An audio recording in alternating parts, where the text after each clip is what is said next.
This Honorable House will now resume.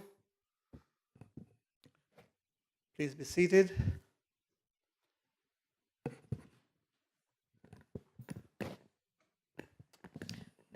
Vote of thanks to Her Excellency the Governor. Honorable members, this Honorable Legislative Assembly does now record its grateful thanks to Her Excellency the Governor, Mrs. Helen Marjorie Kilpatrick, CB, for the address delivered at this sitting. Motion to defer debate on the throne speech. I will now call on the Honorable Premier to move the motion. Thank you, Mr. Speaker. Mr. Speaker, I move that it be resolved that the debate on the address delivered by Her Excellency the Governor, Mrs. Helen Marjorie Kilpatrick, CB, be deferred until Wednesday, 1st November 2017. All those in favor, please say aye. Aye. Those against? The ayes have it.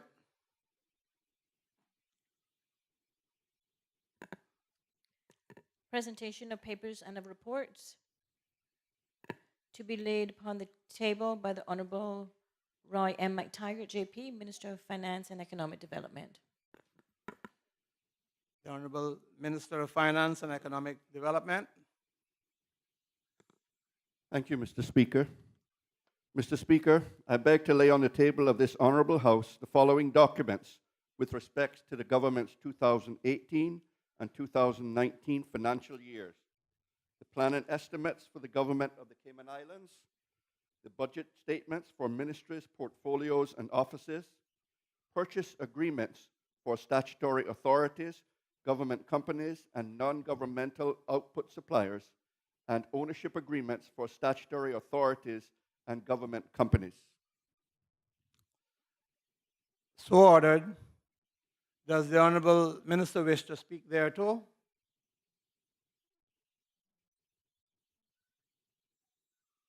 Thank you, Mr. Speaker. Mr. Speaker, when you invite me to speak on the second reading of the appropriation bill, at that time I will deliver the budget address and speak to the details that are contained in the documents that have just been laid before this House. Thank you. Statements by Honorable Ministers and members of the Cabinet. I will now call on the Honorable Premier to deliver the policy statement.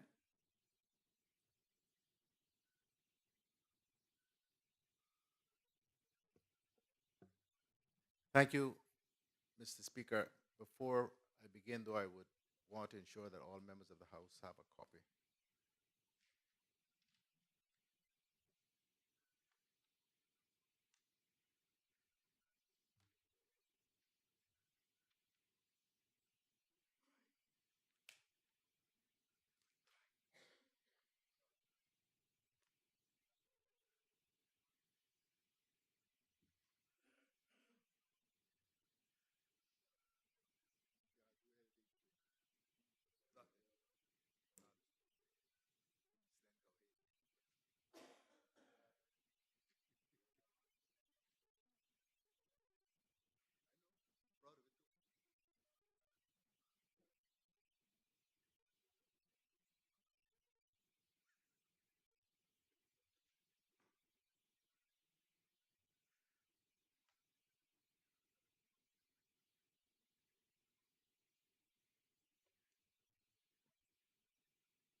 With your permission, Mr. Speaker. Mr. Speaker, the government's budget policy statement is entitled Stability, Empathy, Prosperity, a Plan for Sustainable Social and Economic Development. Mr. Speaker, as we meet today in this Honorable House, I cannot help but be a bit nostalgic. Today we are making history with the Cayman Islands' first two-year budget and this new Government of National Unity's first budget. And Her Excellency, the Governor, Helen Marjorie Kilpatrick, CB, who delivered her first throne speech at the start of the last administration, has just delivered her final throne speech at the start of this new administration. Time marches on. Time marches on.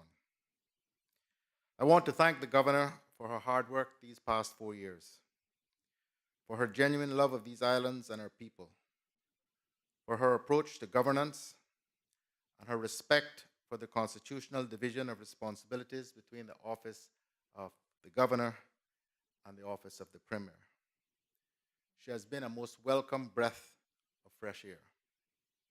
It has indeed been a pleasure and an education working with her, and I sincerely appreciate the support that both my previous and current administrations have received from her and her office. I will not at this point yet bid her farewell. There will be time enough for goodbyes when she's about to depart some 5 months hence.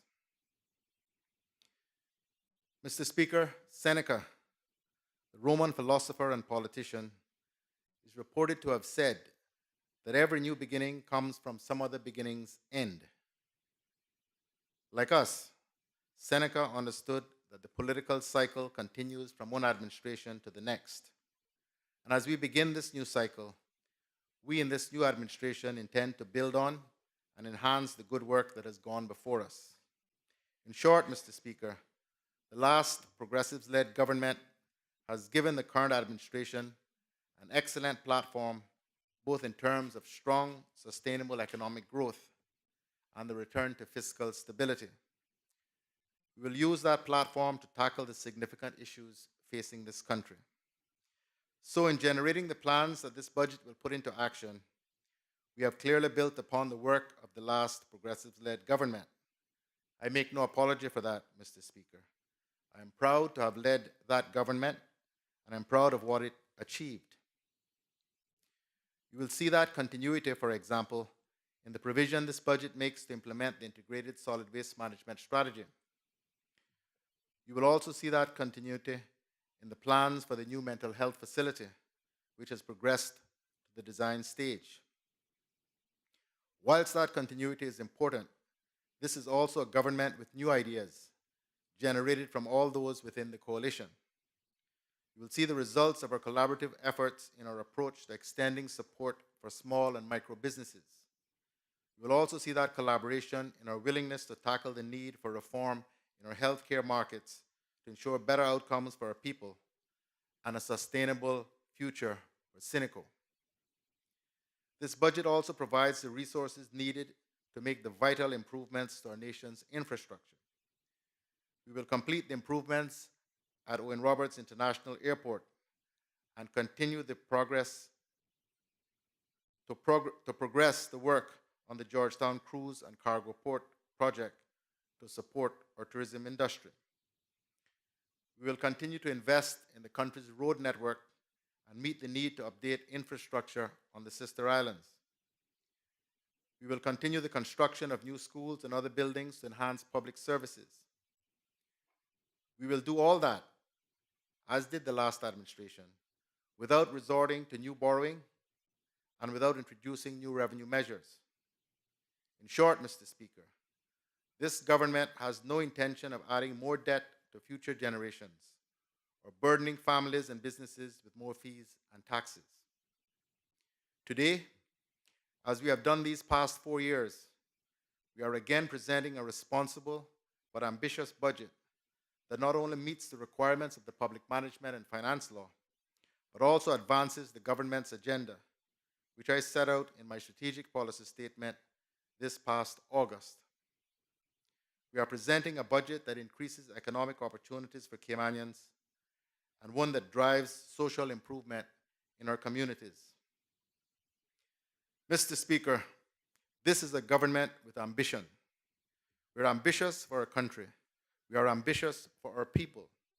And that is why in this budget, we are investing in and prioritizing improvements to the range of services provided to our people that I set out when I introduced the strategic policy statement to this House in August.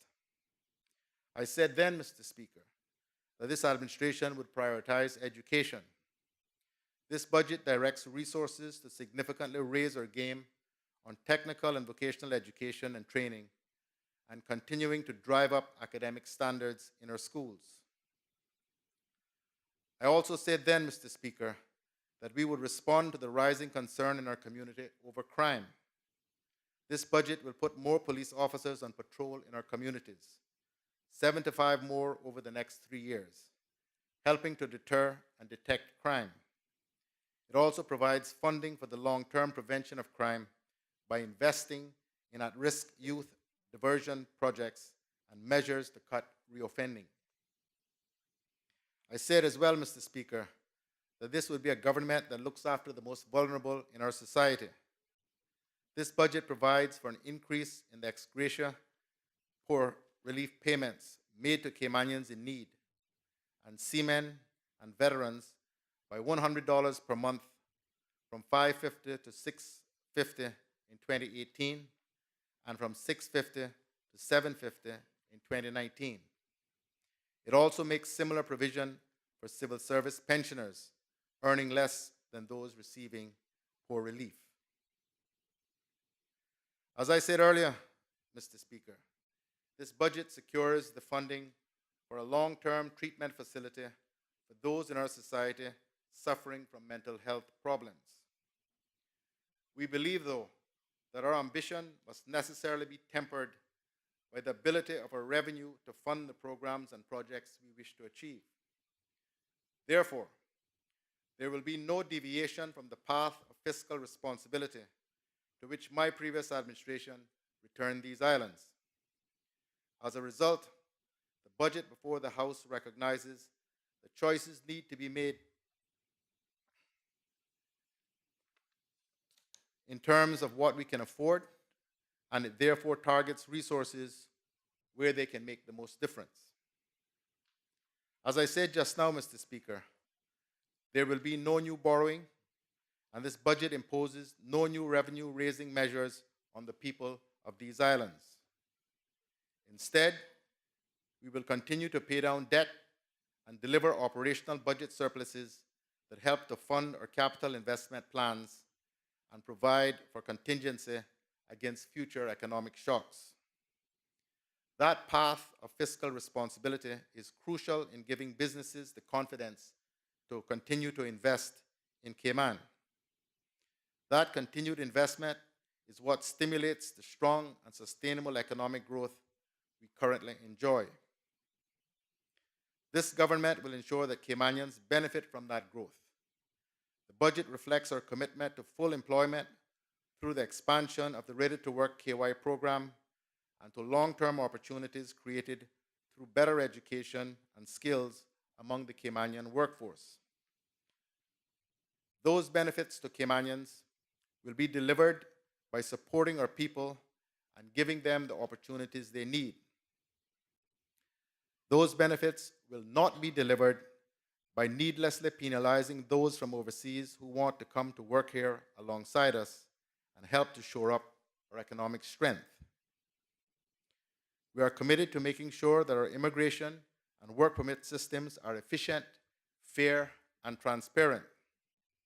All those with a contribution to make to our economy and to our society are welcome here, but skilled, qualified Caymanians must be provided the same opportunity.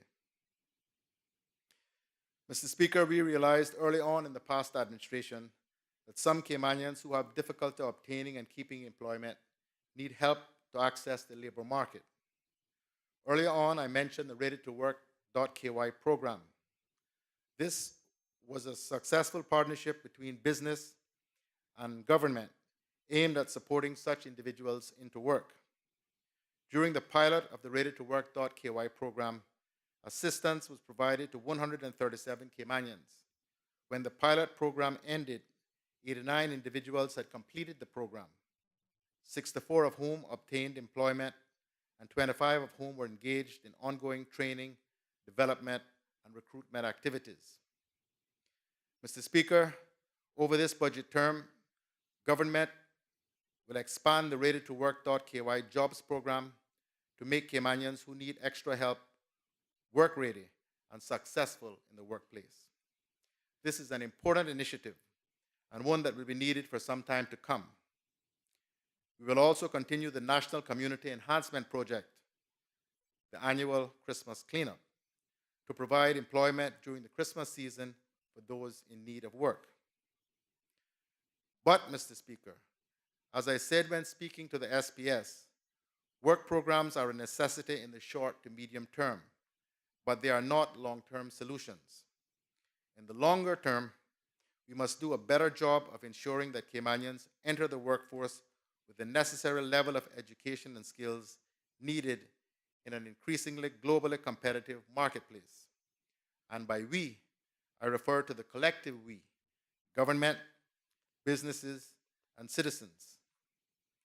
Mr. Speaker, while this government will do all it can to help our people enter and remain in the labor market, we know we have to focus on developing our people for gainful employment early on, while they are still in our school system.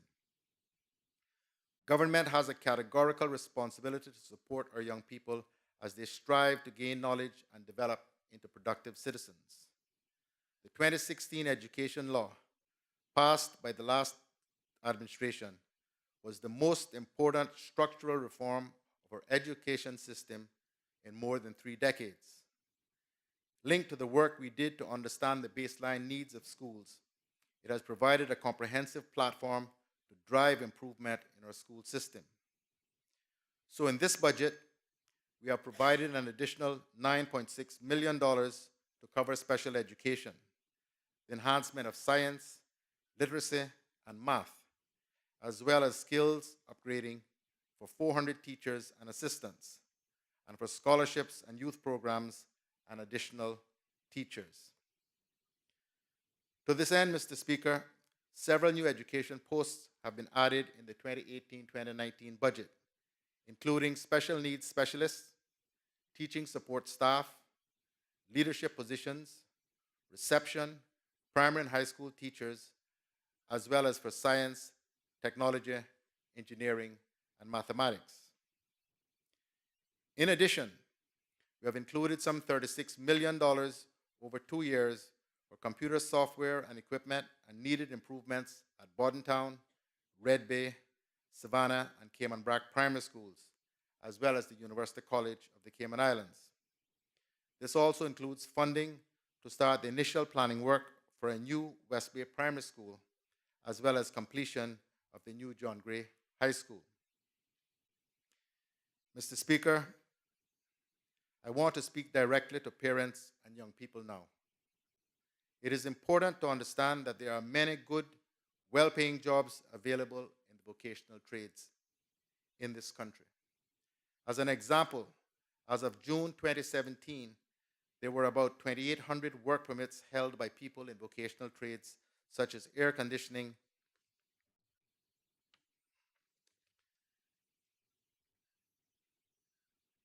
Mr. Speaker, another 3,400 in fields like auto mechanics, auto body repairs, electricians, carpenters, painters, masons, and plumbers. And there are many jobs in hospitality and health services.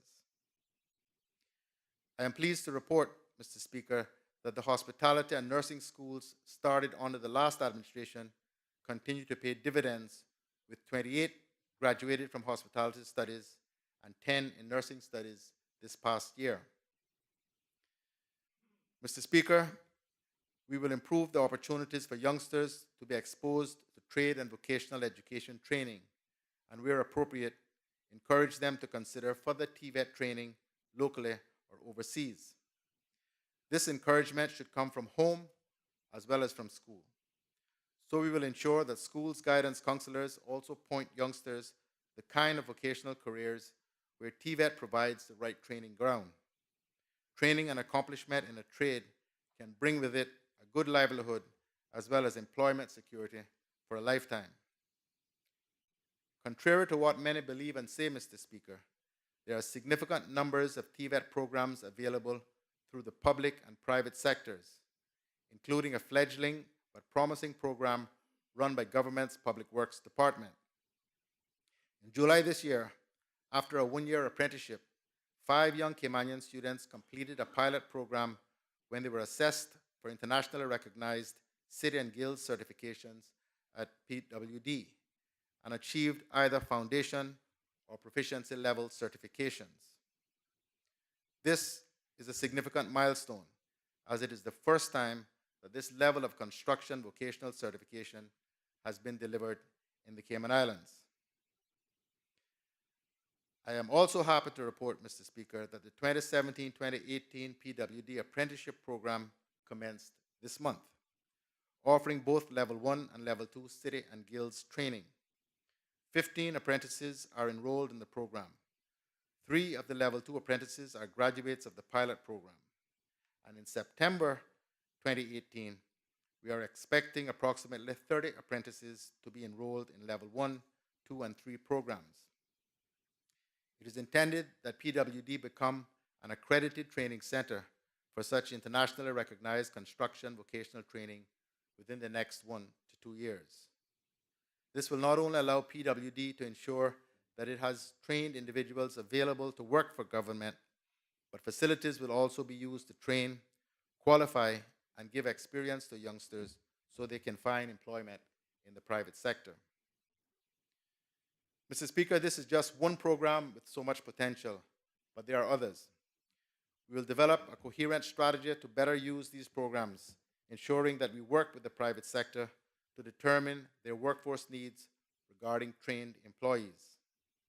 But, Mr. Speaker, we must ensure that quality available programs are fully used and supported to avoid unnecessary spending and duplication of efforts.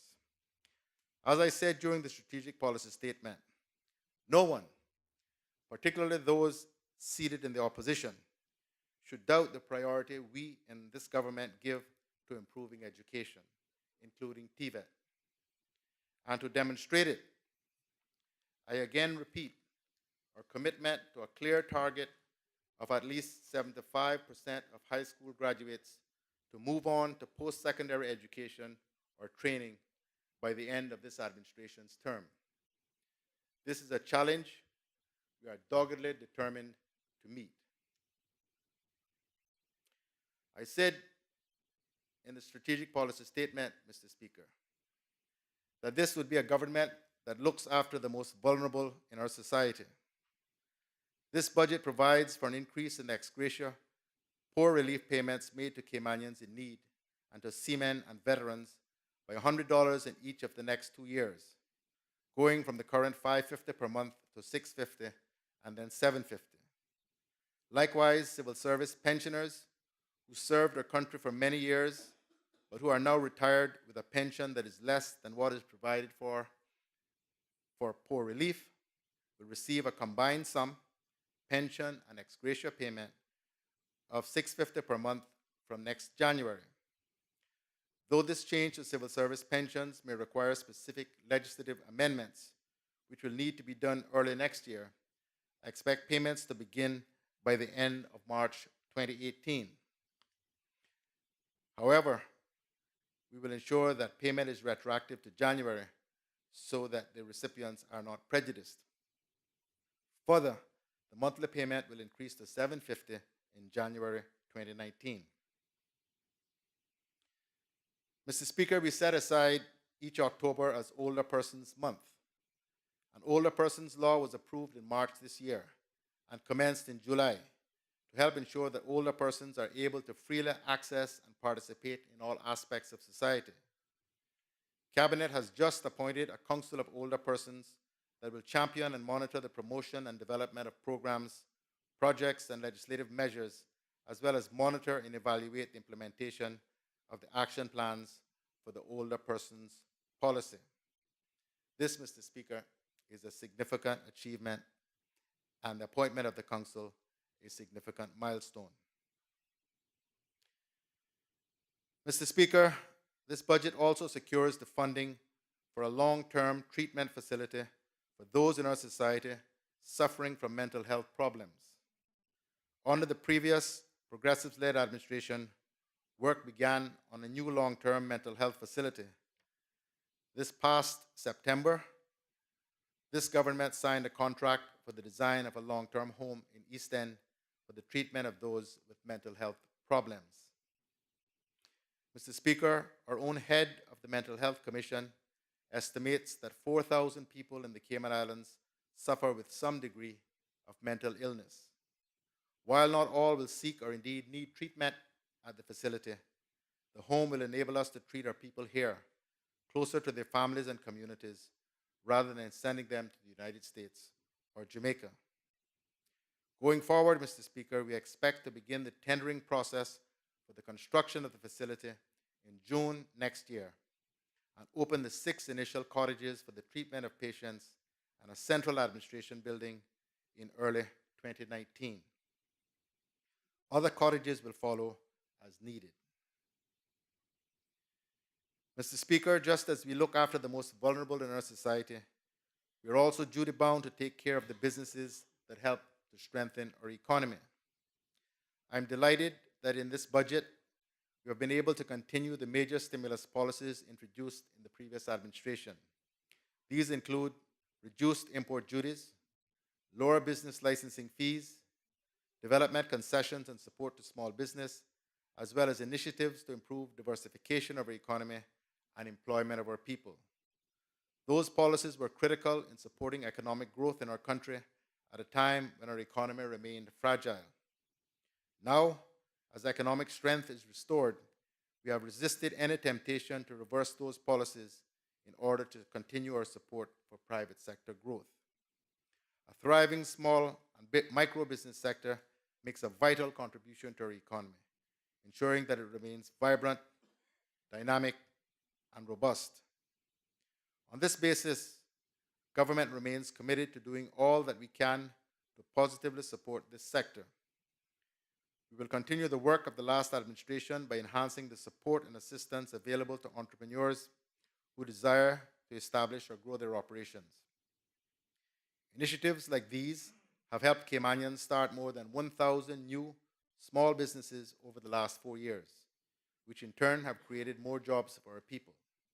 The resultant economic growth has also renewed investor confidence, leading to more development, more opportunities, and further expansion of large and small businesses alike. Government will build on that success and continue the positive momentum. Ambitious, entrepreneurial Caymanians need encouragement, not the dead weight of government bureaucracy holding them back. Therefore, we have pledged to abolish at least 25% of the regulations that hinder small businesses. We will also introduce a tiered fee structure so that charges will be levied more equitably across business entities based on their size. Mr. Speaker, government will continue to meet with the Small Business Association and the Chamber of Commerce on a regular basis to ensure that we are working together to benefit the Caymanian economy and the businesses that drive our success. We'll also look at ways to help small firms gain access to funding by working with the Cayman Islands Development Bank as well as with the other private funding institutions. Just a couple of weeks ago, we held a Small Business Development Center workshop to identify some of the strategies and direction that we as a country and the government would like to pursue in promoting this vital sector. Promoting business growth and development is key to Cayman's prosperity.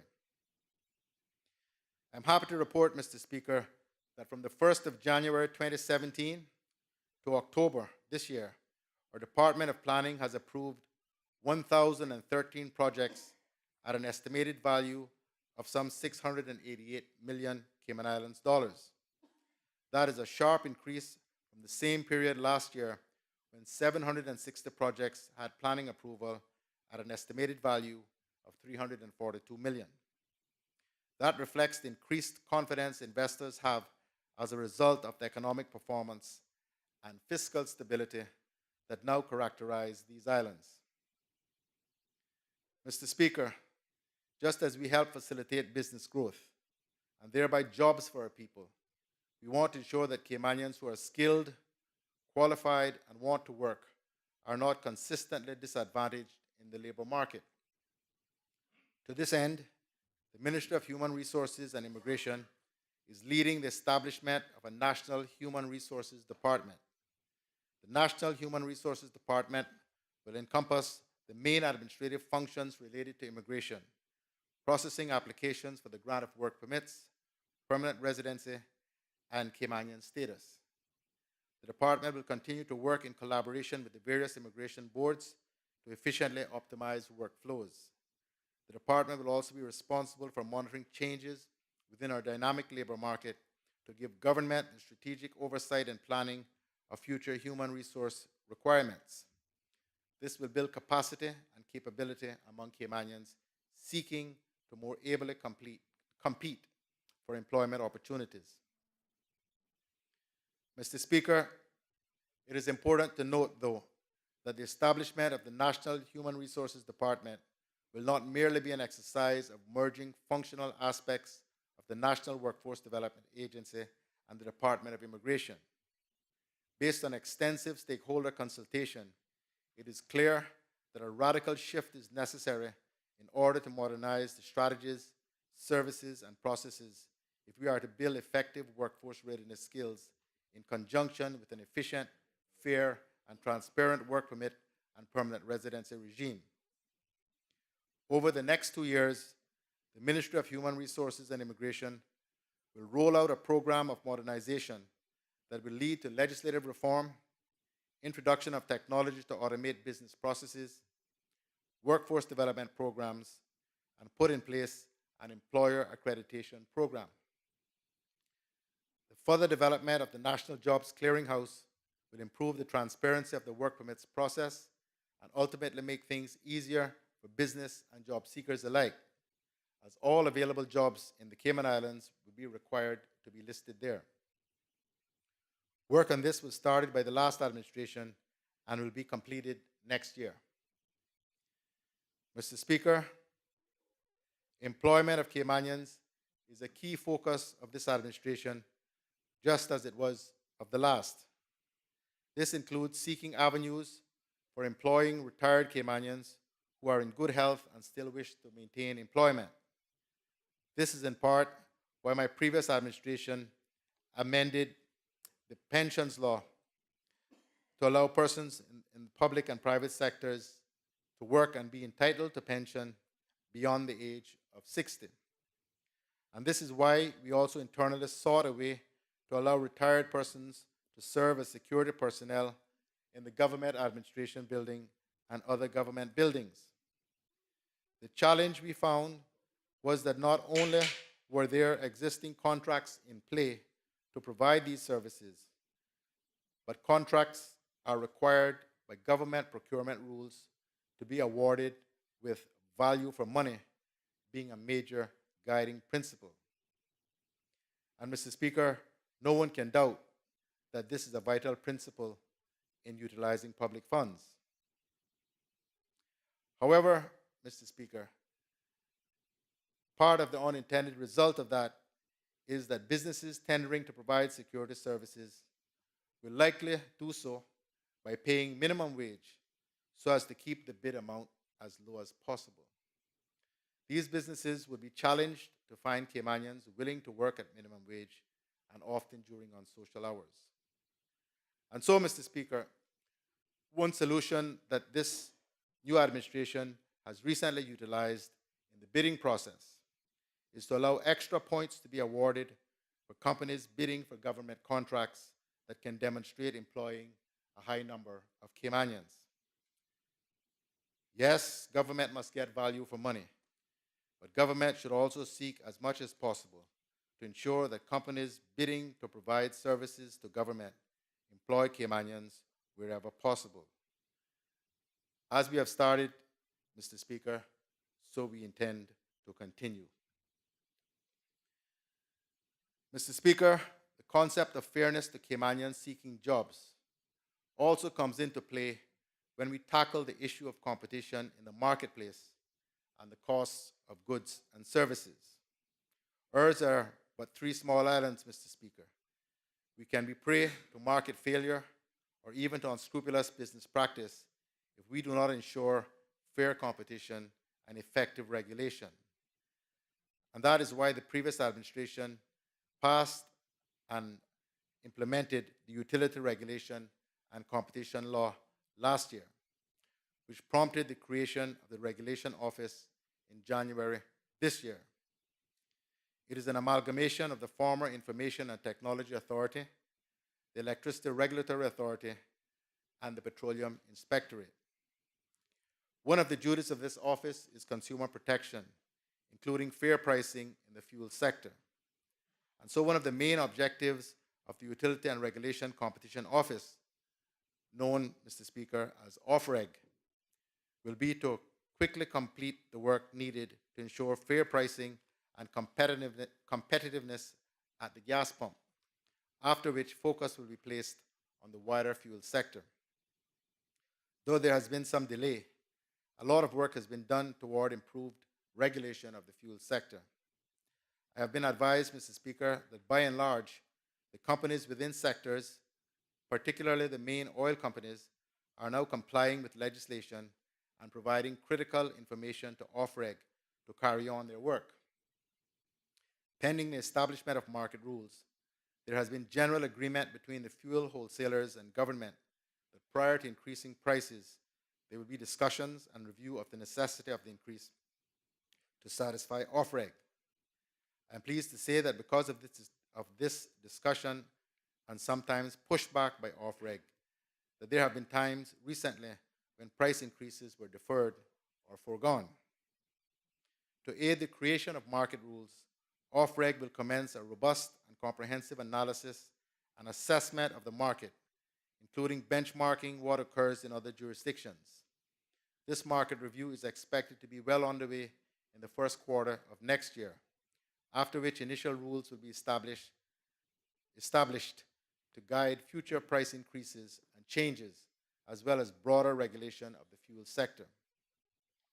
More work still needs to be done to ensure that information now being provided about the actual cost of fuel to wholesalers is as transparent as it needs to be. But we intend to get to where we need to be to protect consumers, Mr. Speaker. I am happy that fuel wholesalers are working with government, and I trust that they too appreciate the need for government to ensure that consumers are treated fairly. I want to say to the fuel companies that whilst legislation provides government the ability to initiate price controls on fuel, this is not the intention of this government. Rather, our intention is to ensure that consumers pay a fair price for fuel. And so, as I said, I appreciate the cooperation we've had from them to date, and government expects that this cooperation will continue to the mutual benefit of the fuel sector and the people of these islands. But, Mr. Speaker, let me be clear about something. If this cooperation does not continue to our satisfaction, and government is of the view that the only way to properly protect consumers is to institute price controls, then it should be understood that we will do so. But let me say again, this nuclear option would be very much a last resort. With regard to liquid propane gas, LPG, we are seeing new entrants to the market, and it is anticipated that this will improve competition. However, liquid propane gas will also be regulated by OFREG, and once rules covering price increases and other facets of the sector are in place, this sector will also be required to fully comply with those rules. Mr. Speaker, just as fuel is a necessity, so is affordable housing. As I said during the SPS, we know that more needs to be done in the affordable housing market. However, government does not have the ability to solve this problem on its own, nor should we. The private sector has a role to play, and we will encourage private investment in affordable housing through import duty reductions and by allowing homes to be built on smaller lots. In addition, Mr. Speaker, we will extend the Guaranteed Home Assisted Mortgage Program so that banks can more readily lend Caymanians money to purchase these affordable homes. We're also encouraging the National Housing Development Trust to utilize funds now available to them to invest in new affordable home schemes. Mr. Speaker, I assure this House and all within the sound of my voice that while we continue to work to improve education, sustain our economy, and reduce unemployment, we are also paying close attention to the safety and security of all who live and visit these islands. We have all heard concerns about increases in what is often termed nuisance crimes, everything from petty theft, illegal motorcycles, and speeding vehicles. But of greater concern are the incidents of robberies and violent crimes. These too often involve guns and too often arise out of gangs and drugs issues. The immediate response has to be more effective policing. We campaigned on the need for improvements to community policing, and I was heartened that the Commissioner is of the same view and that this is one of his priority areas. That said, I have asked that he look into utilizing what I initially termed a community warden approach, as has been used in the United Kingdom and elsewhere, to enhance the community policing efforts rather than police constables who may be better utilized solving crimes. I was encouraged that he has agreed to introduce what he is calling police community support officers, which is similar to the community warden approach. Community policing has the benefit of not only utilizing a suitable person who will know the people in the communities served, but importantly, the people will get to know and trust the officers. Police community support officers need to be trained to understand aspects of the law and some policing methods, but do not have to fulfill all the requirements of a fully trained police officer. Indeed, there may be former police officers who, though retired, are still fit enough to serve in a police community support officer capacity. As such, Mr. Speaker, our government has agreed to the request from the Police Commissioner for new resources to tackle crime on our streets. A new Inspector of Community Policing was appointed in September, and 12 community policing sectors on Grand Cayman have been identified where community officers will be deployed. This is in addition to the sister islands where all officers are considered community officers. Of the 75 new officer positions included in the budget for the next 3 years, at 25 per year, nearly 1/3 will be dedicated to community policing. A job description for community policing has been developed, and the current plan is to engage a few individuals to fill these roles in a pilot project in 3 of the main community policing sectors before the end of this year. As we provide additional resources to the Royal Cayman Islands Police Service, we will insist that resources are used as agreed and hold the Commissioner to account for the results of those expenditures. We also intend to discuss with the United Kingdom the establishment of a police authority to help create new approaches in fostering accountability and enhance the responsiveness of the Royal Cayman Islands Police Service to the people's concerns. We're also committing additional capital funding to bolster coastal defense. A strategic maritime security management committee will oversee the evolution of the Joint Marine Unit into a national Coast Guard service. The committee will be chaired by the Chief Officer for the Ministry responsible for immigration and comprise senior executives of ministries and agencies involved in maritime border security, law enforcement, and public safety. Suitable expertise from the UK's Maritime and Coast Guard Agency, along with the experience of our local experts, will be utilized to develop a modern maritime safety and security organization that will provide search and rescue capabilities, as well as the detection and interdiction of boats arriving in Cayman waters with illegal cargo. The transition to a Coast Guard service will entail significant change, including legislation and policy, organizational standards, structure, and operations. This transition will involve a carefully planned approach over the following 2 years. Mr. Speaker, we are increasing resources to the Fire and Prison Service, the Department of Community Rehabilitation and Hazard Management, and Hazard Management to enhance delivery of criminal justice, public safety, and disaster mitigation services. This will result in safer communities and improved opportunities for offenders to reintegrate into society after incarceration. As we continue to fund these various initiatives involving security, we also need to be mindful of those already caught up in the criminal justice system. It is important to cut repeat offending by encouraging the rehabilitation of offenders and support them into employment on their release from prison.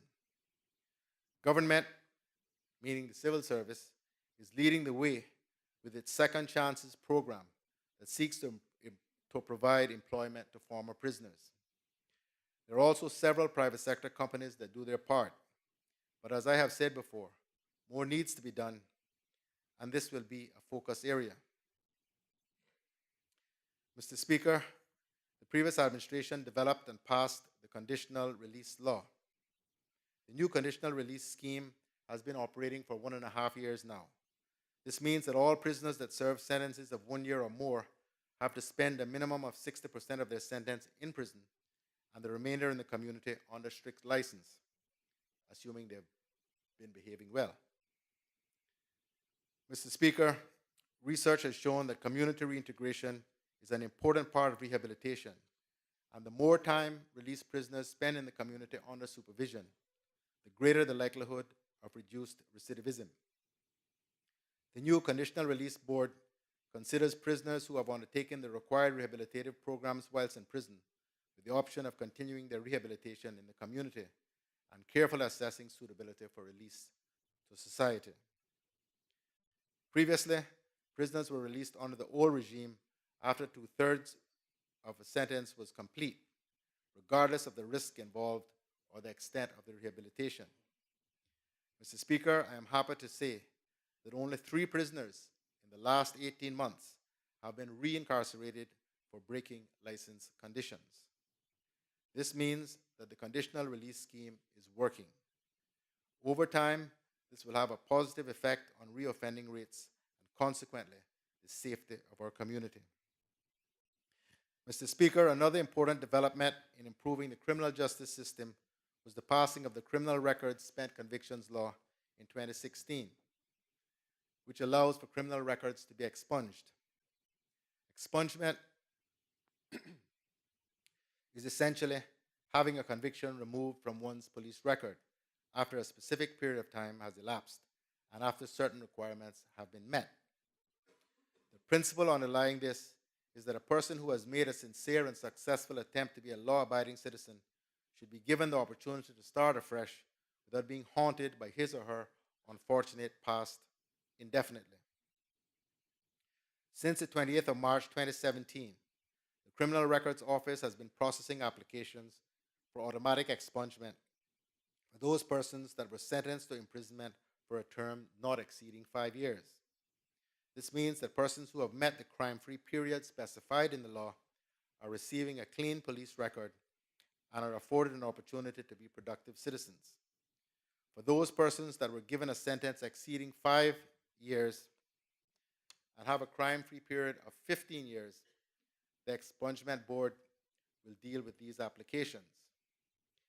In addition, the Board will deal with applications for expunging records for persons convicted of minor marijuana offenses such as possession or smoking of marijuana where trafficking or intent to supply is not involved. Mr. Speaker, this will benefit young people specifically in getting employment. And Mr. Speaker, I am pleased to be able to report that the board has now been established and training of board members has commenced. It is expected that the board will be fully operational and will begin processing applications in just a few weeks. On the judicial side of law enforcement, the Office of the Director of Public Prosecutions will establish a Justice Protection Administrative Center as is required by the Justice Protection Law 2017 revision. The center will develop, manage, and administer a witness protection program for the islands. In tandem with the proposed center, a new witness care unit will also be established in order to provide closer liaison with victims and witnesses. Mr. Speaker, all these measures are about dealing with crime now. In the longer term, the answer lies in stopping our people turning to crime in the first place. I believe the most significant contribution to crime reduction, besides a good education, will come from the early identification of young people at risk of offending behavior and implementing programs to help them make better life choices, choices that will benefit them, their families, and their communities. Work on this commenced during the last administration, and an interministerial committee on youth affairs has been established to serve as the coordinating and advisory body to implement plans in this area. The Department of Children and Family Services will be an important part of the overall solution through social workers who specialize in family crises resolution and trauma. But they cannot do it alone, Mr. Speaker. This requires work and cooperation across many ministries for there to be real success. Mr. Speaker, a multi-agency safeguarding hub team, or MASH, was created in 2016, where the Ministry of Community Affairs, in conjunction with the Department of Children and Family Services, works with the Royal Cayman Islands Police Service, Education Department, and Health Services to enhance the safety of our children. The ministry is now under a new interim acting chief officer who, with her team, will strategically plan and restructure the department's resources to enhance services and meet the needs of its clients in a timely, effective, and efficient manner across all three islands. Another of the major social issues facing our country is to ensure people have access to quality, affordable health care. Mr. Speaker, we have some of the most modern and best healthcare facilities available anywhere in the region. The 3 hospitals here on Grand Cayman, the Georgetown Hospital, the Doctors Hospital at Christy Tomlinson Memorial, and Health City, as well as Faith Hospital on Cayman Brac. The advent of Health City has allowed affordable and easily accessible tertiary care for a wide range of health concerns here at home instead of mandatory expensive overseas travel. Unfortunately, we have all heard concerns expressed by Caymanians who are unable to readily benefit from that facility. There are times when patients are being sent overseas when quality tertiary care is available locally, at less cost to government and to families. Over the course of this budget term, we will improve the working arrangement with Health City and with other medical facilities to ensure that more Caymanians, especially those insured through Cineco, can more easily benefit from the high-quality health care they provide. On the subject of Cineco, Mr. Speaker, the Cayman Islands National Insurance Company looms large in each budgeting process government undertakes. Cineco was created nearly 15 years ago. Since that time, welcome advances in medical science and changes to insurance markets have occurred at unprecedented rates, while Cineco itself has remained largely unchanged. As a result, Mr. Speaker, it looks out of date.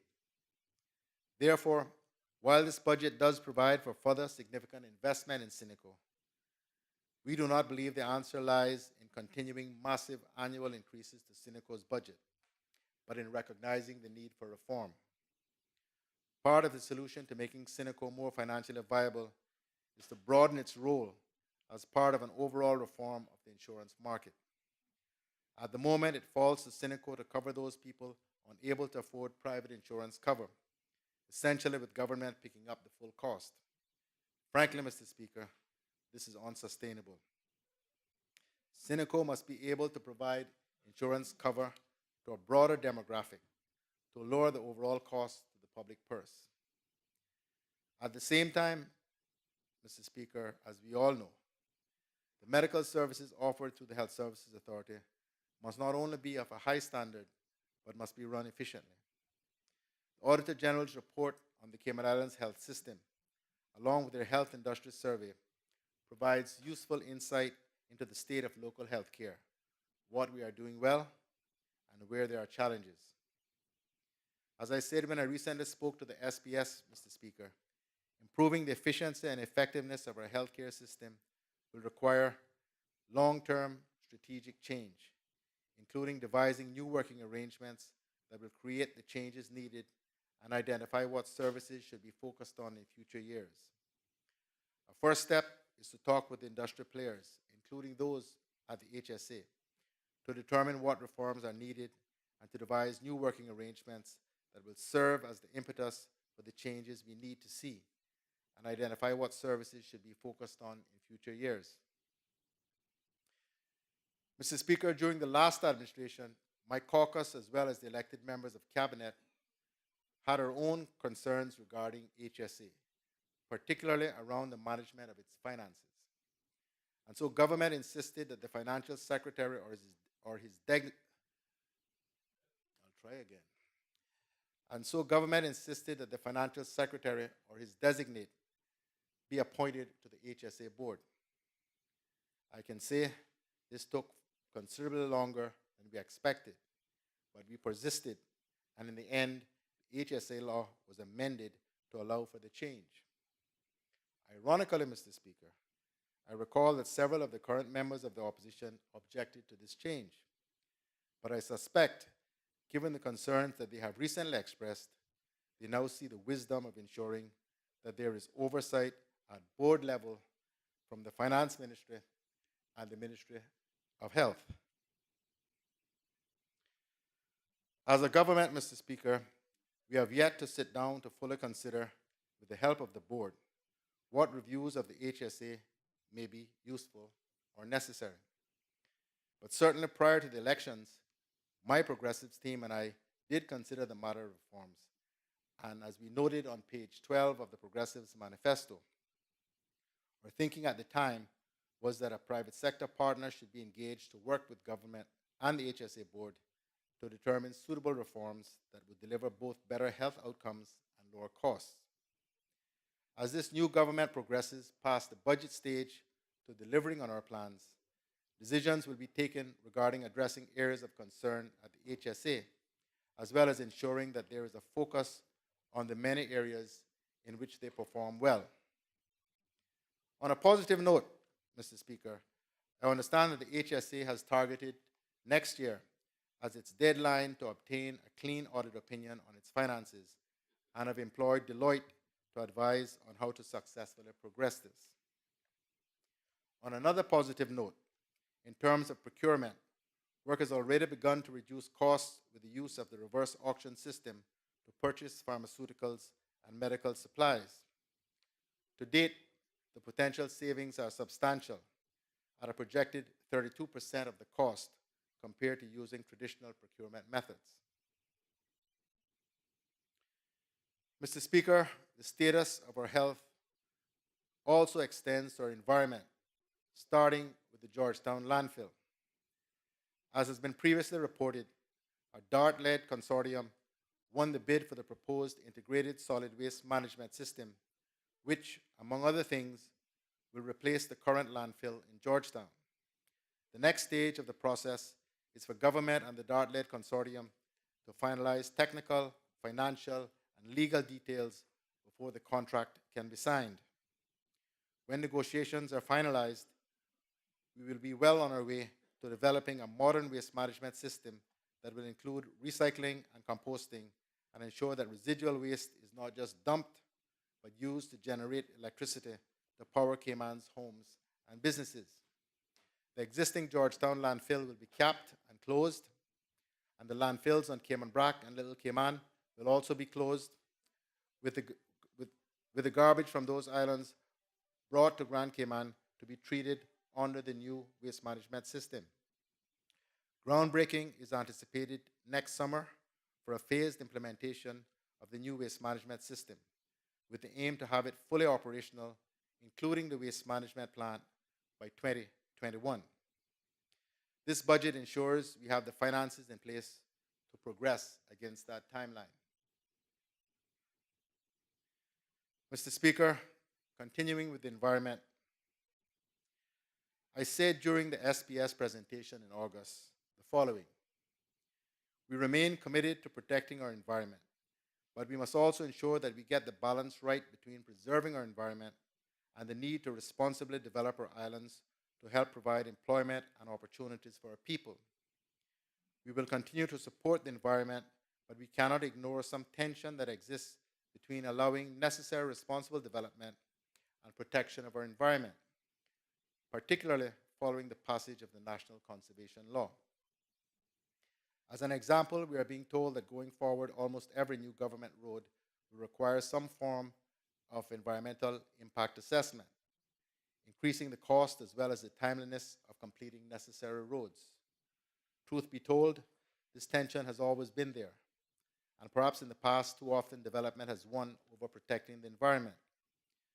However, both aims are important and need to coexist, with Cabinet receiving proper advice and having the ability to mediate or decide in cases where a side must be chosen. And so, we will look again at the National Conservation Law to determine what amendments need to be made to ensure the proper balance is struck.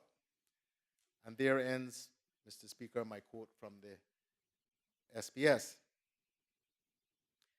Mr. Speaker, for the purposes of this presentation, to further explain my position, it is perhaps useful to note that as an integral part of formulating policy, the Cabinet is charged in Section 44C of the Constitution with the responsibility for directing the implementation of such policy insofar as it relates to every aspect of government except those matters for which the Governor has special responsibility.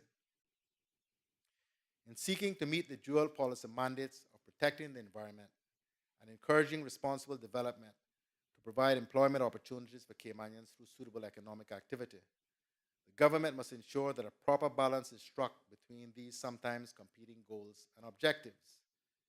The need for this balance to be struck is enshrined in Section 18 of the Constitution. Mr. Speaker, while my remarks on the SPS were limited to road building, it has become clear since then that the road building issue is only representative of the potential difficulties that are likely to arise in the context of the day-to-day application of Sections 41 and 43 of the Conservation Law. These sections allow the Council broad and generally unfettered discretion to require environmental impact assessments in a wide range of cases. These and related provisions have the potential to serve as material impediments, not only to the orderly business of government bodies and agencies that must consult with the National Conservation Council, but also for those persons who may apply to those bodies and agencies for approvals or permits of one type or another, and where the approval of the Council becomes necessary in order to proceed. Other provisions of the law raise similar concerns as to whether the right balance exists between conservation and development, such as Section 21, dealing with coastal works permits.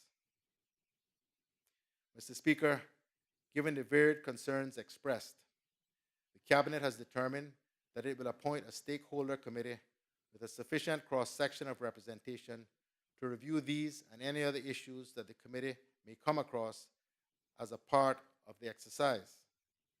It is expected that the committee will make recommendations for ways in which the legislation can more effectively satisfy the twin goals of Section 18 of the Constitution regarding fostering and protecting the environment while promoting justifiable economic and social development. As is often the case when a law is first enacted, the practical application of its provisions may often differ, and sometimes materially so, from what was envisaged when it was enacted. The proposed review of the legislation is reflective of that reality and is not abandonment by the government of its commitment to protecting and enhancing our natural environment. We anticipate that the NCL Review Committee will be constituted before year end and begin its work early in the new year. Mr. Speaker, while we are discussing matters dealing with the environment, I'm pleased to advise this Honorable House that will be further strengthening the public's rights to beach access through policies, procedures, and regulations that guide the operations of the Public Lands Commission, which was established in June this year. This commission will ensure that beach access by the public is safeguarded and maintained on all three of our islands. This continues the work started last year by government to reopen and protect the public's right to access to our beaches. Mr. Speaker, this budget also includes $1.1 million for a more aggressive approach to eradicate the green iguana and a further $1.7 million for the eradication of the Aedes aegypti mosquito with continued assistance of Oxitec. Mr. Speaker, from an environmental perspective, the sheer number of green iguanas, due in part to their extremely rapid reproduction rate, means they are wreaking environmental damage to the areas they inhabit, devouring plants, defoliating and killing native trees, and stressing and outcompeting indigenous animals for food sources, not to mention what they do to farmers.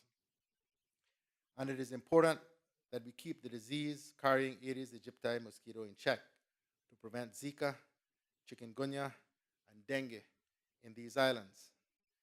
And so, Mr. Speaker, the government will continue its support of the Mosquito Research and Control Unit and the various programs that they are so effectively implementing. There are specific environmental as well as other needs on the sister islands to which we will respond. We will continue to build infrastructure to deliver pipe water throughout Cayman Brac.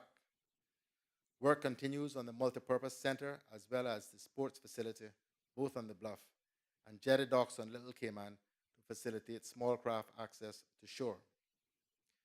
Mr. Speaker, our pristine and healthy environment is both precious and profitable. It draws more and more visitors to all three islands each year. More and more people are flocking to our paradise in the Caribbean Sea. Our air arrivals are significantly outpacing projections, bringing us closer to registering 400,000 tourists by air by the end of this year. Our September air arrivals are up by 14.7%, with 16,845 visitors arriving during September 2017 compared to 14,677 in September last year. Visitors from the United States, Canada, the UK, Brazil, and Latin America are all up over the corresponding period in 2016. The tourism industry's performance remains robust and is exceeding expectations. I have no doubt, Mr. Speaker, that the Deputy Premier and Minister for Tourism will have more good things to tell you during his budget contribution. The numbers demonstrate the strategies which the previous government and minister then and minister now has implemented to boost the shoulder season, and slower periods during summer are working well. This is an excellent achievement for the Cayman Islands. I commend the Minister and the Department of Tourism and the island's private sector partners for their unified, innovative, and consistent efforts to promote the Cayman Islands as the destination of choice for a magnificent vacation. This budget allows them to continue their work. When visitor numbers are up, the economy gets a corresponding boost, as more tourists mean more business for restaurants, taxi and tour operators, retail stores, and more revenue for tourist attractions. This growth is spurring development of new hotels, such as NCB's newly proposed boutique hotel in Georgetown. Planning for new hotels and condos are also in the works. More to come on that. Mr. Speaker, this government will continue to support enhanced tourism marketing to high-value source markets and fully implement the new 5-year National Tourism Plan in 2018. Also helping facilitate the growth in tourism is the redevelopment of Owen Roberts International Airport. The renovation project there is well underway, and when completed in early 2019, will allow it to serve nearly 2 million passengers a year. Work to provide a modern cruise berthing facility and an enlarged cargo port is progressing with the completion of preliminary design and cost estimations. Pre-qualification of bidders is complete, and negotiations with cruise lines are in the final stages. Coral recruitment has been completed, and an application submitted to the Department of Environment for trial relocation. The bid documents are being finalized with the next procurement stage later in November of this year.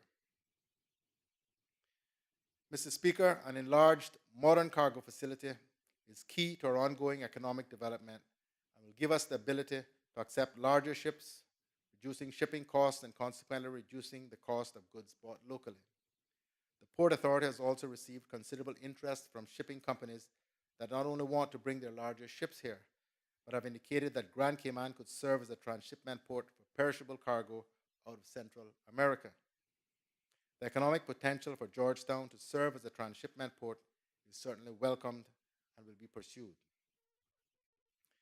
Part of our tourism strategy includes the revitalization of Georgetown. And so the work on the Georgetown revitalization project will move past the phase 1 road building stage, and starting in 2018, other aspects of the project will be introduced, including making Georgetown more visitor friendly. We are in the process of hiring a town manager for the capital. The town manager will initially work within the ministry to help finalize the revitalization plan. And in the new year, government will work with the private sector to establish the Georgetown Urban Development Commission. The major impetus over the last 3 to 4 years has been on the completion of the necessary roadworks deemed instrumental to the revitalization project as a whole. The first phase of Langford-Pearson Highway is part of that and is due for completion early next year, with phase 2 to be completed in 2019. And, Mr. Speaker, it is worth repeating what many have heard me say before. All of this work is being done from cash surpluses, not from borrowing. Indeed, this government, like the last administration, continues to operate from a cash position for both operational and capital commitments. One of those capital projects is enhancing the government's information technology services, including cybersecurity and e-government initiatives. The e-government program, which we began to implement in the last term, is being rolled out and will deliver improved access to more responsive public services while achieving considerable efficiencies in their delivery. Government will introduce more online services to improve customer experience. Already, people can apply for police clearance online, and beginning next month, customers will be able to clear goods through customs electronically. This will be the first phase of the business modernization and refining process that customs will embark on over the next 3 years. The minister responsible for commerce, planning, and infrastructure will, I am sure, speak more to these initiatives. Mr. Speaker, we know that the Cayman Islands government has to keep up with modern technology if we are to continue to be a world leader in the all-important financial services industry. This government is committed to continuing to ensure this country provides the right legislative and regulatory frameworks to allow the financial services industry to continue to flourish here. This budget targets resources to enhance the financial services policy functions of the Ministry of Financial Services, as well as the regulatory services provided by the Cayman Islands Monetary Authority to keep pace with evolving international regulatory requirements. We will continue our partnership with the financial services sector, including Cayman Finance, to not only improve and market our financial services products, but also to defend our financial services business as and when needed. Mr. Speaker, as the House is aware, I, along with the Minister for Financial Services and Home Affairs and other government officials, recently returned from Brussels, Belgium, and the United Kingdom. We were in the European Union to assist ministers of finance in their understanding of Cayman's compliance efforts prior to the EU's December 27 proposed announcement of the jurisdictions that it considers to be non-compliant with global tax good governance standards. We were well received in the EU and had an opportunity to meet with some of the most influential politicians, including European Commission Vice President Mr. Valdis Dombrovskis, who is in charge of financial stability, financial services, and capital markets union, and other business leaders.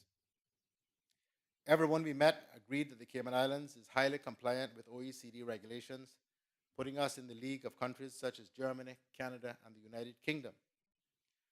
However, there were some who were challenged in understanding our no direct taxation regime, and with whom we took time to explain that the Cayman Islands has never had direct taxation, but we do have substantial indirect taxes. We also explained that we do not have double taxation treaties that allow for the shifting of tax liabilities, and businesses that operate in the Cayman Islands understand full well that they have an obligation to pay taxes due in their home jurisdictions.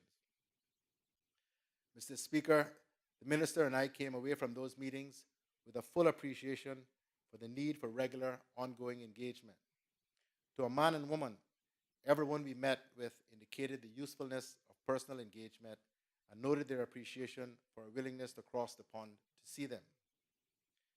Similarly, Mr. Speaker, in the United Kingdom, we took the opportunity to attend the Conservative Party conference and to meet with as many senior members of the British government as we could, including Priti Patel, the Secretary of State for International Development, Philip Hammond, Chancellor of the Exchequer, Michael Fallon, Secretary of State for Defense, and Boris Johnson, Secretary of State for Foreign Affairs.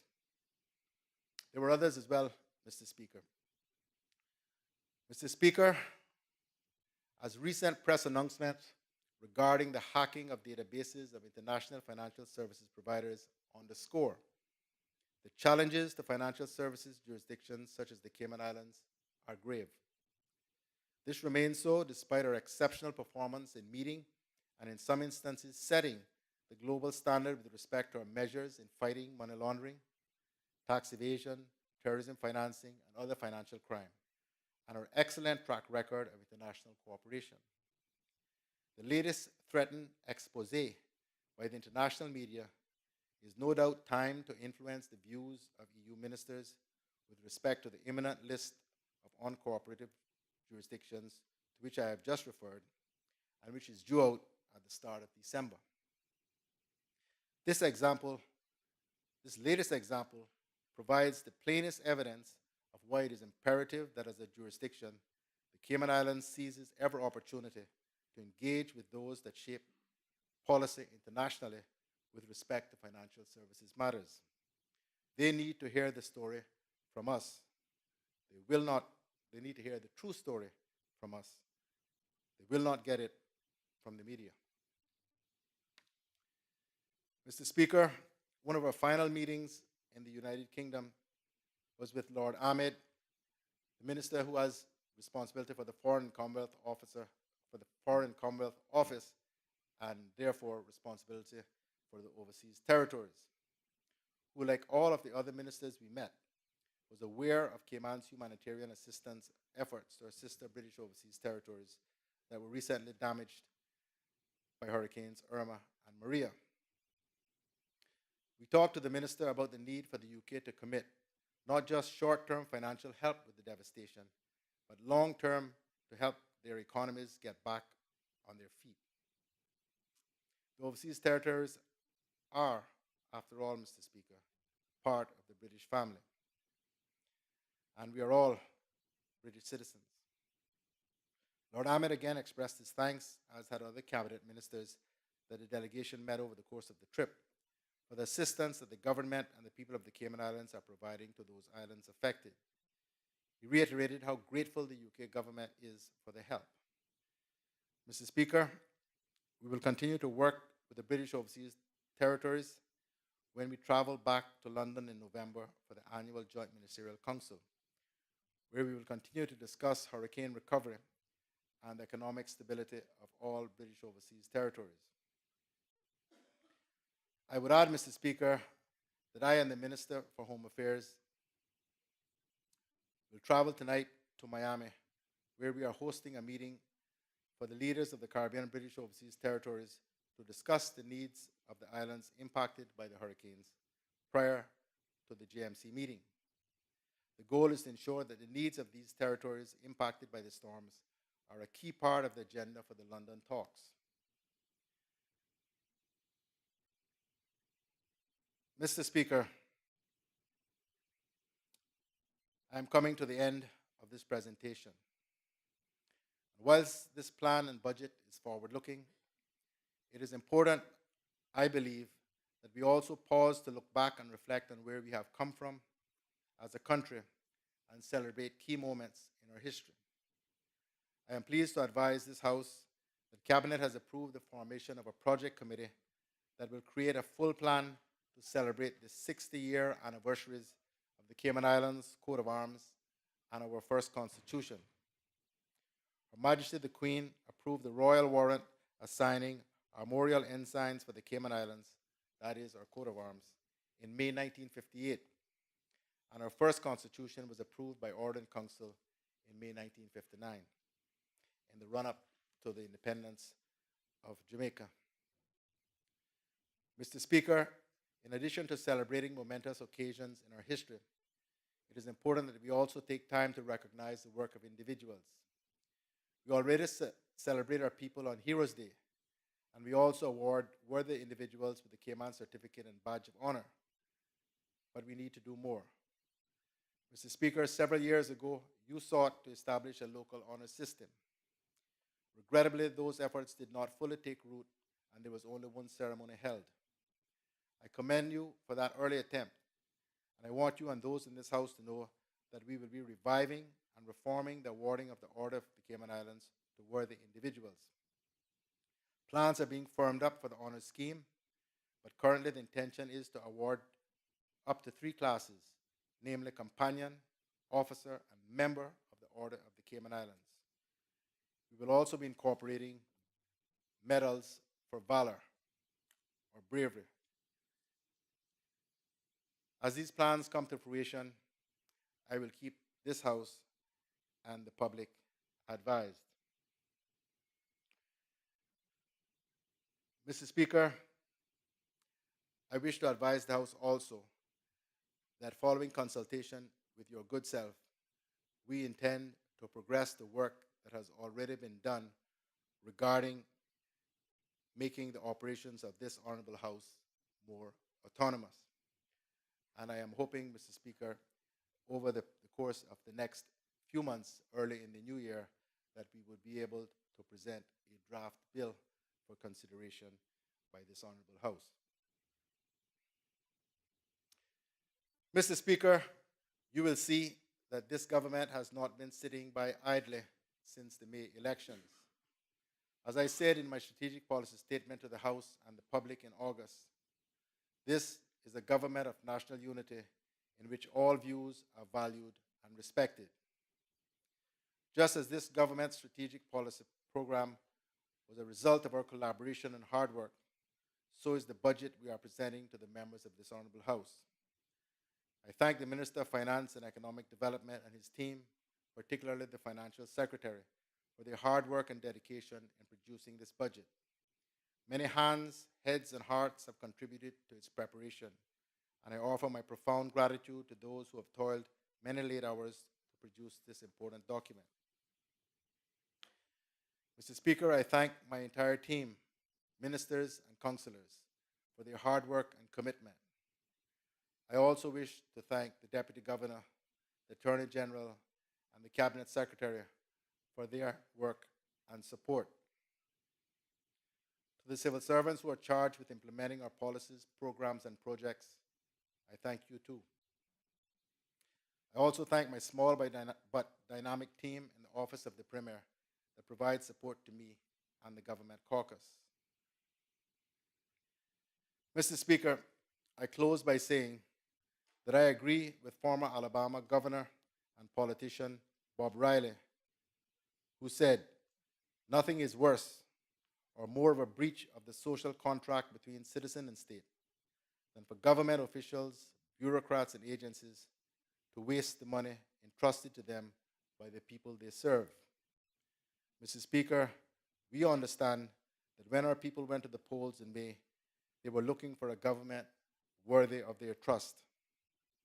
This national unity government that I have the honor and privilege to lead is, Mr. Speaker, that government. As I did last year, I urge the House to remain focused on those things that are good, those things that are right, and those things that are in the best interest of the people of the Cayman Islands. After all, Mr. Speaker, that is why they accorded us the great privilege of being here.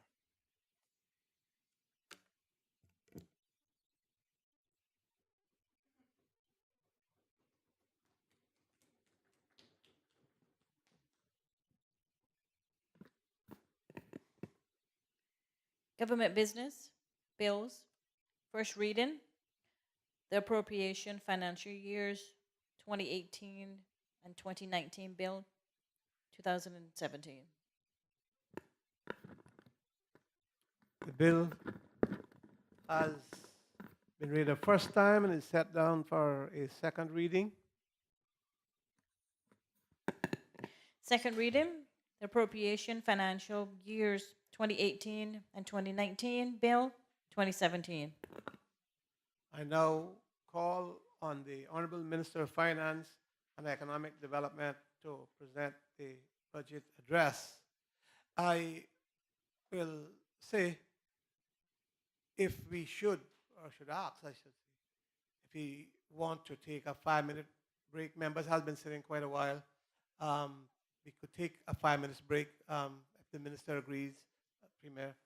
If we only take 5 minutes.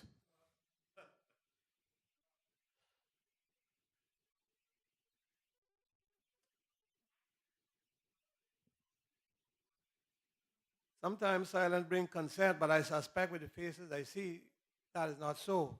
Honorable Minister. Thank you, Mr. Speaker. Mr. Speaker, I beg to move the second reading of a bill entitled the Appropriation Financial Years 2018 and 2019 Bill 2017.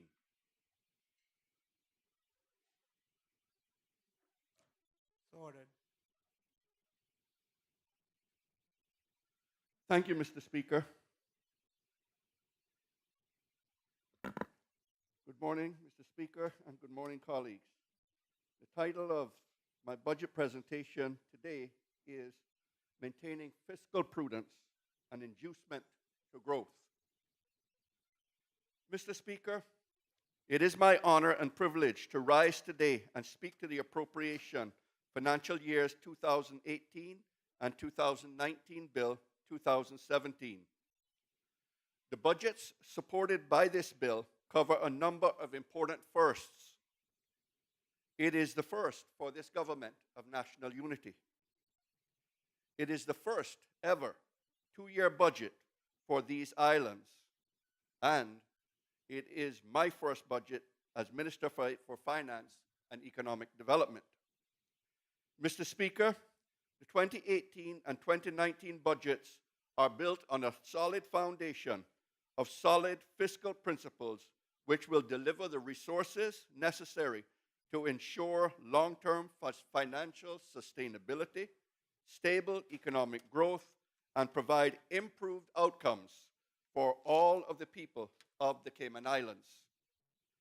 These budgets represent months of collaboration, planning, and analysis, which has resulted in a set of budgetary allocations that will enable ministries and portfolios to deliver enhanced public services along with critical capital projects in a fiscally prudent and responsible manner, positioning the Cayman Islands well for future economic growth and stability.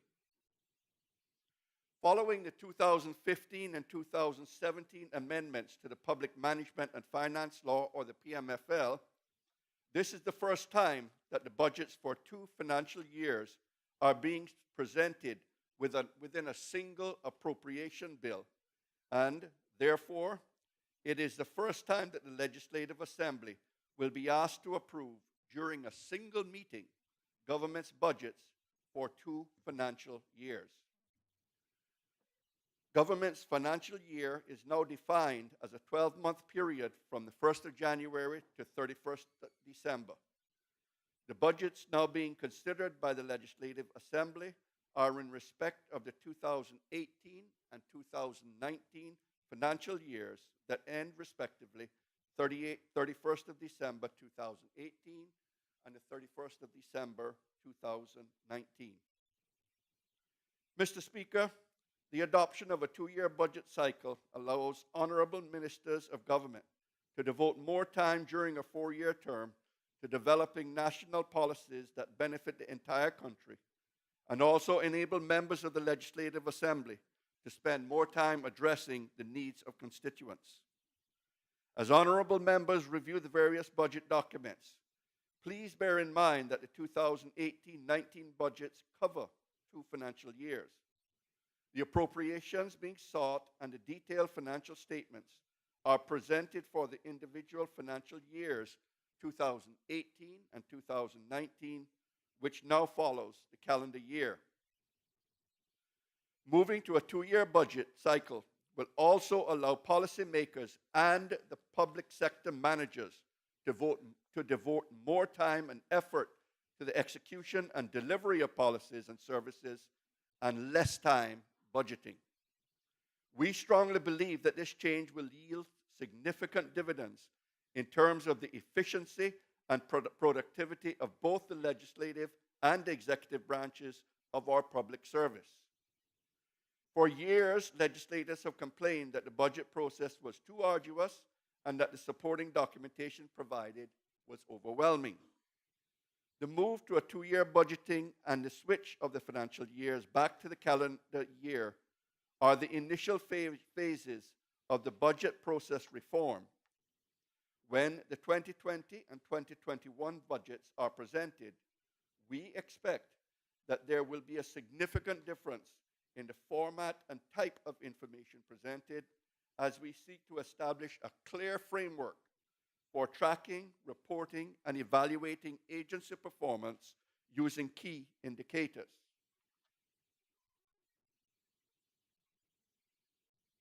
A strong emphasis will be placed on what is being delivered rather than just what we plan to do. We, as legislators, and indeed the wider public, will get more robust information on the actual performance of public sector agencies. Mr. Speaker, the presentation of these budgets comes just 5 months after the 2017 general elections and has involved many hours of consultation and deliberation by elected officials and public service. Let me now give a summary of the 2018 and 19 budgets. Mr. Speaker, I am happy to report that the 2018-19 budgets are compliant with the Public Management and Finance Law and the framework for fiscal responsibility. The 2018-19 budgets deliver stable annual operating revenues of $730.7 million in 2018 and $722.8 million in 2019 without increasing this tax burden.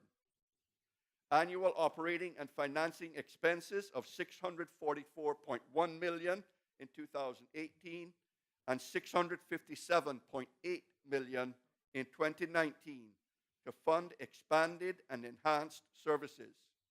There are no blanket across-the-board increases. Cash balances of $373.5 million at the 31st of December 2018 and $234.8 million at December 31st, 2019, maintaining stable cash reserves above the minimum required by the FFR, while also funding significant capital investments and paying down debt. Capital investments of $93.8 million in 2018 and $99.1 million in 2019 to fund crucial upgrades to our infrastructure, and reductions in core government debt of $30.3 million in 2018 and a further $134.1 million in 2019 as we pay down debt.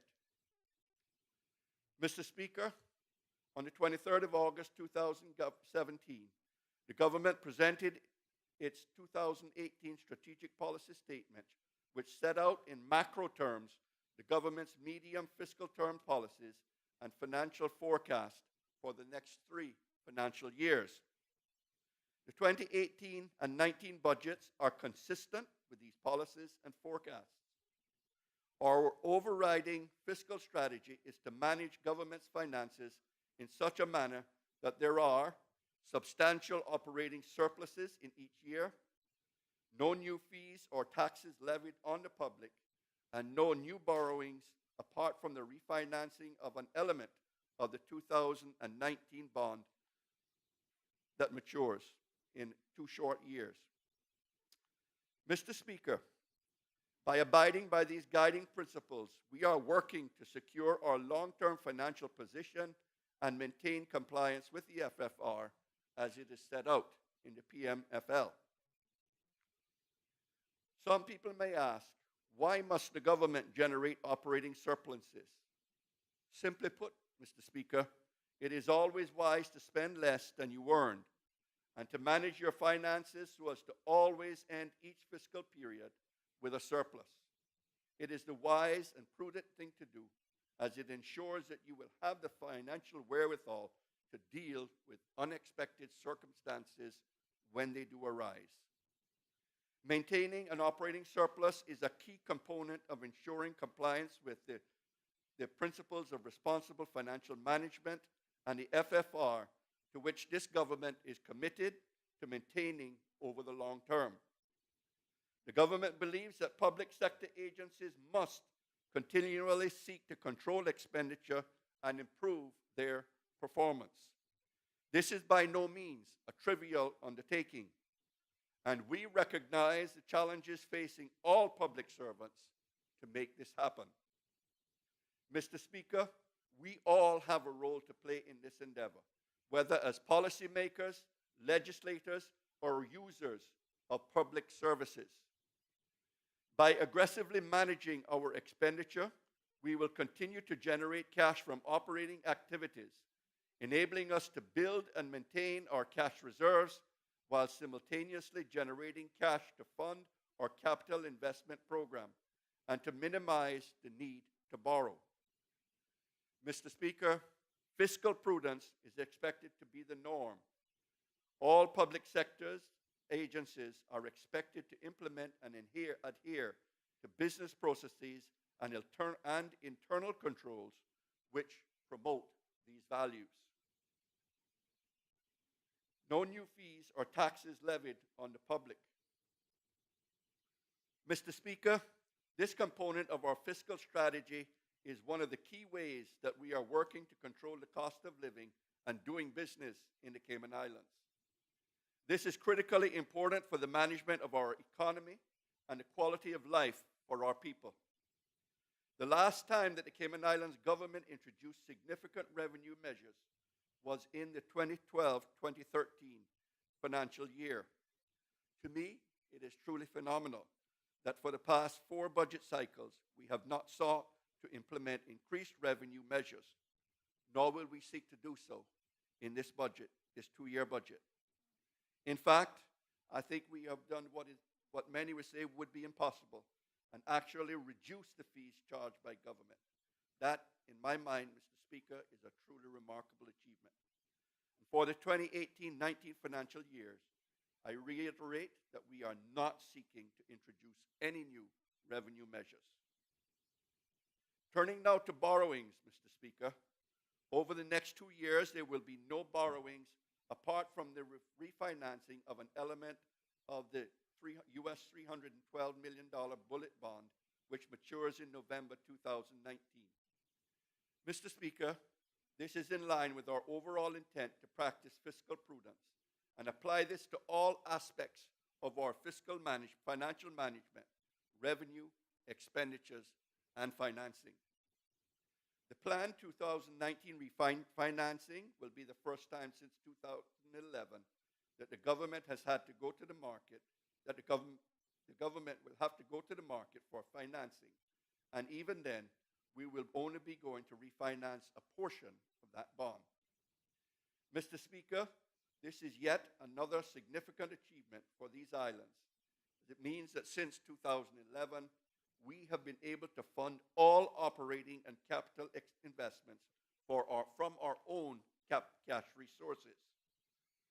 Our fiscal strategy regarding borrowing is grounded in our desire to avoid burdening future generations of Caymanians with the costs of the decisions made by this generation. Ideally, we want to minimize borrowings as much as possible so that when it is necessary to borrow for capital investments, we can match the repayment period over the expected lifespan of the investments. Government's guiding principles with respect to its borrowing strategy are: first, to minimize the amount by seeking to obtain financing from lenders only to the extent that it is necessary to do so. Secondly, we seek external financing only with respect to capital investments, because these will have long-term beneficial effects on the quality of life for Caymanians and residents of the islands. Third, by avoiding incurring debt to pay for operating expenditures. These must be paid from government's annual recurring revenue streams. Fourth, on an exceptional basis, incur borrowings to assist in the repayment of an existing debt obligation that cannot be repaid fully using government's own cash resources, because to do so would expose the government to undue risk of having resulting cash balances that are too low. And finally, to use an amortizing structure in which the debt principal is repaid over its life to leave a nil balance owing at the end of its tenure. Mr. Speaker, before going any further and into further detail on the 2018-19 budgets, I think it is important that I provide an update to our financial performance and forecast financial outturn for the current financial period, which covers the 18-month period from July 1st, 2016 to December 31, 2017. The current year's financial performance is the base from which this budget has been prepared. The government is forecast to earn $934.8 million in total revenue for 2016-17. Mr. Speaker, this is $26.3 million higher than the $908.5 million forecast in the original budget. The improved revenues are mainly as a result of $13.1 million higher than expected revenues from stamp duty on land transfers and $12.7 million more from import duty on motor vehicles, gasoline, and diesel imports. Forecast operating and financing expenses for the core government are expected to be $879.8 million for the fiscal period, which is some $17.4 million higher than the original budget of $862.4 million. This forecast outturn is the result of increases and decreases to planned expenditures. Most notably, personnel costs are on track to be $7.7 million less than originally budgeted. $10.3 million increased expenditure to fund a higher than expected number of uninsured, underinsured, and indigent persons requiring specialist tertiary care outside of the Cayman Islands. $3.1 million in additional to fund services for the care, custody, and repatriation of illegal migrants landing in the Cayman Islands. $4.8 million more to fund the settlement of various legal cases, and $7.6 million additional other operating expenditures and depreciation. Turning now to the performance of our statutory authorities and government companies. Mr. Speaker, for the fiscal period ending December 31, 2017, SAGCs are forecast to have a net operating loss of $8.9 million, which is a deterioration of $9.4 million from the $0.5 million profit forecast in the original 2016-17 budget.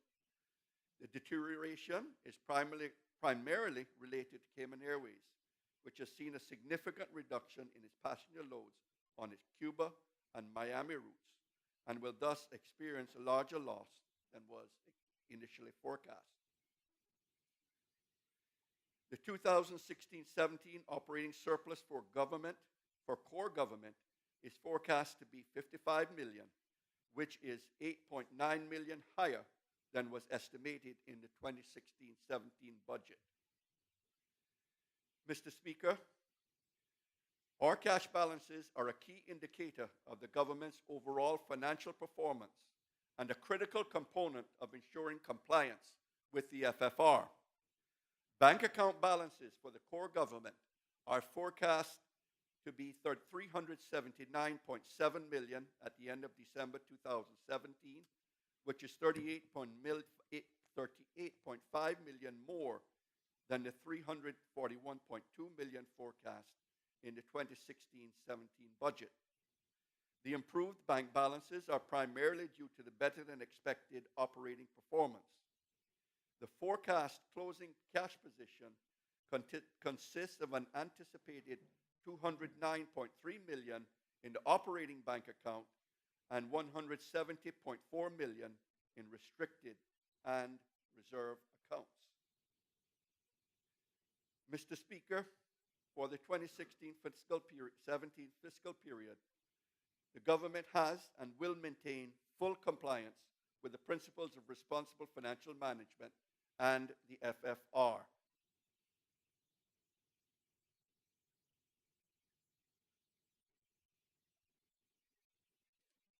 The 2018 and 19 budgets take into consideration both the current state and the medium-term forecast for the local and global economy. Mr. Speaker, the Cayman Islands is blessed to have a strong, stable, and moderately expanding economy. The government is focused on ensuring that our economy remains on the path of long-term sustainability in a way that brings maximum prosperity and opportunities for our people. As I reported in my presentation on the 2018 Strategic Policy Statement, the key economic indicators for the Cayman Islands are all pointing to an improved economic health. Real gross domestic product, the primary indicator for economic growth, is projected to increase by 2.1% in 2017, and then by 2.4% in 2018, and 2.3% in 2019. Consumer Price Index, the key measure of inflation, is expected to record an increase of 1.8% in 2017, 2.3% in 2018, and 2.6% in 2019.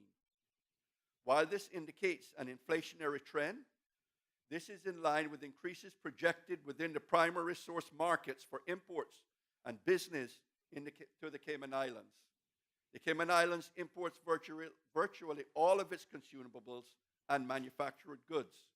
And as a result, local prices are particularly vulnerable to price changes in the country of origin, principally the United States.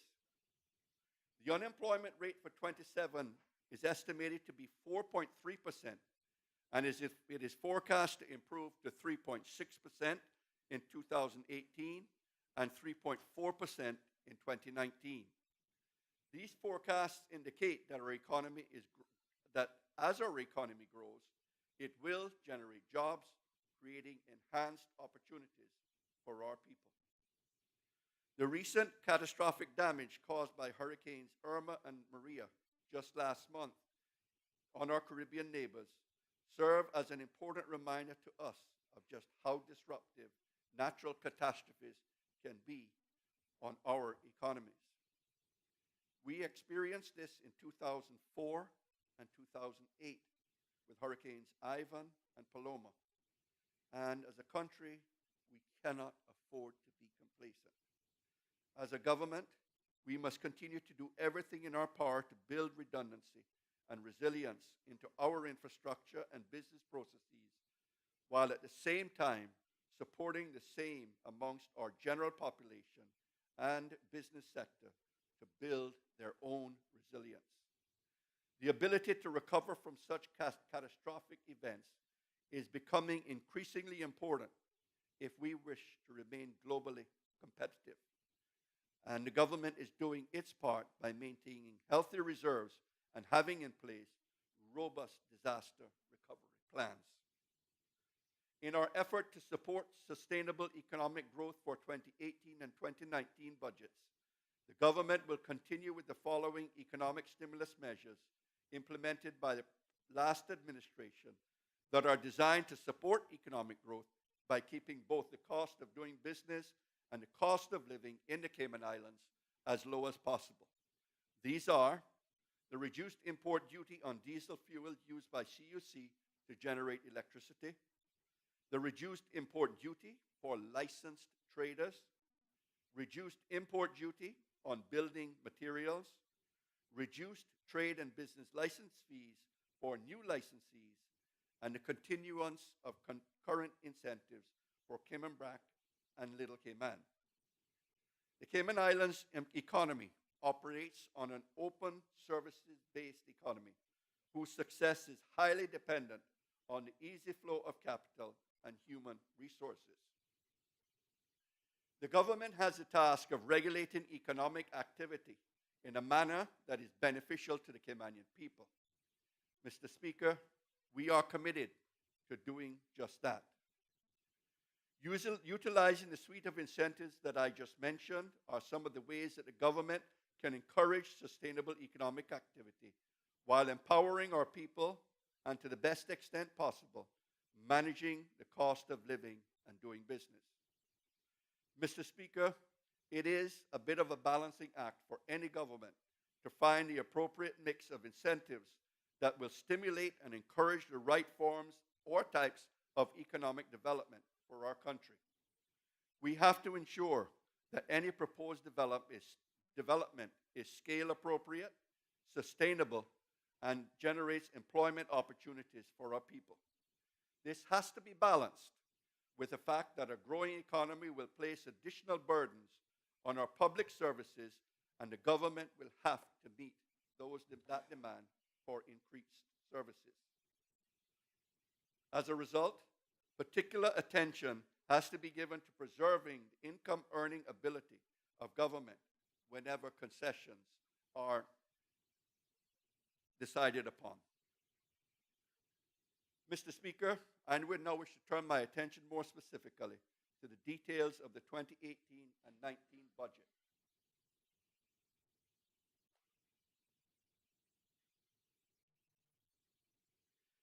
Mr. Speaker, for 2018, the government is forecast to earn operating revenue of $730.7 million, incur operating and financing expenses of $644.1 million. This results in a forecast core government surplus of $86.6 million when factoring in the forecast $5.6 million operating loss of statutory authorities and government companies. The entire public, when factoring in the forecast $5.6 million operating loss of statutory authorities and government companies, the entire public sector is forecast to have a net surplus of $81 million for 2018.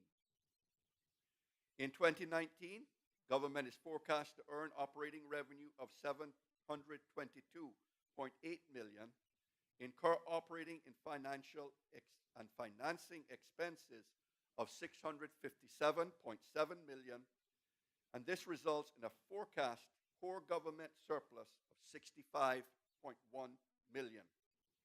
When factoring the forecast $5.8 million operating loss of statutory authorities and government companies, the entire public sector is forecast to have an overall net surplus of $59.3 million for 2019. The 2018-19 revenue forecasts do not include any new revenue measures or any material changes to government's revenue earning structure. Total operating revenue of 730.7 million, of which 694.4 million is coercive revenue, and 39.3 million in sales of goods and services and other operating revenues.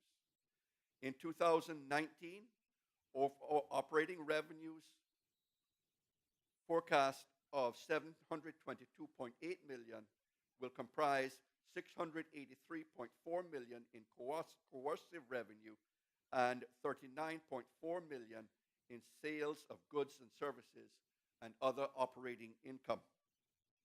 The government will be realizing and transferring approximately $19 million and $3.1 million into general revenue from various trust accounts whose holding period is expected and scheduled to mature in 2018 and 2019, respectively. Mr. Speaker, these are one-off transactions that relate to bona vacantia assets, which by law become the property of the government after being held in trust by the government with no claims for a period of 4 years. Operating expenditures in 2018 forecast to be $620.1 million and $632.9 million in 2019. These amounts represent an increase over the 2016-17 levels and are directly related to the provision of enhanced and expanded services and programs. The major drivers for the increased operating expenditure in 2018 and 19 by ministries and portfolios are as follows. Ministry of Human Resources, Immigration, and Community Affairs. Enhanced policing activity capacity by the hiring of an additional 25 police officers per year for the next 3 years. The implementation of an enhanced work permit system that provides transparency on available jobs, increases accountability for employers, and maximizes employment opportunities for Caymanians. Improved border control services, enhanced services for the elderly and disabled, increased monthly ex gratia payments made to seamen, veterans, and persons receiving poor relief payments. Ministry of District Administration, Tourism, and Transport. Enhanced tourism marketing to high-value source markets. Launch of new air service routes by Cayman Airways to strategic tourism markets. And the development and implementation of a national tourism plan. In the Ministry of Finance and Economic Development, increased funding to Cayman Islands National Insurance Company, Synico, for the continued provision of health insurance services to its clients, and improved border control, enforcement, and inspection services by Her Majesty's Customs. In the Ministry of Financial Services and Home Affairs, enhanced financial services policy functions of the Ministry of Financial Services and regulatory services provided by the Cayman Islands Monetary Authority in order to keep pace with evolving international regulatory requirements. Strengthen capacity at the Cayman Islands Fire Services and implementation of an expanded conditional release program to better enable prisoners to successfully reintegrate into society as productive citizens following release from incarceration. In the Ministry of Commerce, Planning and Infrastructure, improved project management capacity to enhance the successful execution of government-funded capital projects, enhanced information technology services, including improved cybersecurity and e-government initiatives, creation of an urban development commission to lead the Georgetown Revitalization Project. In the Ministry of Education, Youth, Sports, Agriculture, and Lands, continued enhancement of teaching and learning in schools with increased focus on addressing students with special needs, strengthening core curriculum across primary and secondary schools for science, technology, maths, and literacy, and increasing funding for advanced specialized tertiary education. In the Ministry of Health, Environment, Culture, and Housing, implementation of the integrated solid waste management system, an expanded mosquito control program to reduce the risk of mosquito-borne illnesses, implementation of a new culling program for the invasive green iguana, and commencement of operations of the new long-term residential mental health facility. And within the portfolio of the civil service, implementation of the Second Chances pilot program, which is aimed at providing employment opportunities to assist former prisoners with their reintegration into the workforce and society, and provision of an ex gratia pension uplift to qualified low-income Caymanian civil service pensioners with more than 10 years of qualifying service. Mr. Speaker, the major components of operating expenses in 2018 and 2019 budgets, as shown in the financial statements, are: personnel costs are budgeted to be $299.7 million in 2018 and $310.1 million in 2019 to fund additional staff to deliver the initiatives included in this budget that I just spoke to. Supplies and consumables are budgeted to be $106.9 million in 2018 and $107.7 million in 2019. Depreciation costs are budgeted at $30 million for 2018 and $30.2 million in 2019, and reflect the increase in the value of government's assets as a result of a revaluation exercise completed in June 2016. Mr. Speaker, it is important to remind honorable members and the general public that depreciation is a non-cash expenditure item which is generally meant to recognize the cost of assets through the operating statement in a systematic way over the expected useful life of the asset. Looking at outputs from statutory authorities and government companies, they are forecast to be $110.5 million in 2018 and $111.2 million in 2019. Annualized increase over 2016-17 levels of $8.1 million in 2018 and a further $0.8 million in 2019. The budget in this category will be used chiefly to fund the following: $32.3 million in 2018 and $33.5 million in 2019 for Synico for the provision of health insurance benefits to civil servants, civil service pensioners, and qualified seafarers and veterans. $29.8 million per year in 2018 and 2019 to the Health Services Authority for the provision of various medical services to the community. $18 million per year in 2018 and 2019 to Cayman Airways for the provision of airlift to the Cayman Islands from strategic tourism markets. And $16.3 million per year in 2018 and 2019 to the Cayman Islands Monetary Authority for enhanced regulatory services to keep pace with the ever-changing international best practice.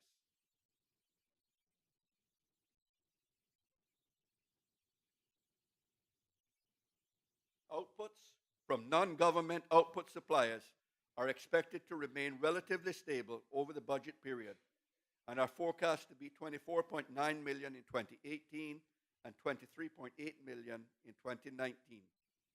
The major items in this category are $11 million in 2018 and $9.9 million in 2019 for tertiary medical care at various local and overseas providers for uninsured, underinsured, and indigent persons. $2.6 million in 2018 and $2.5 million in 2019 for legal aid services. $2.3 million per year in 2018 and 19 for care, custody, and processing of irregular migrants. $1.9 million per year in 2018 and 2019 for rental accommodation for persons in need. $1.7 million per year in 2018 and 19 for the care of indigent, elderly, and disabled persons. Transfer payments are forecast to be $36.5 million in 2018 and $38.9 million in 2019. These amounts are incremental increases of $2.4 million per year over the 2016-17 levels and are directly linked to increased funding for poor relief and other social benefit programs.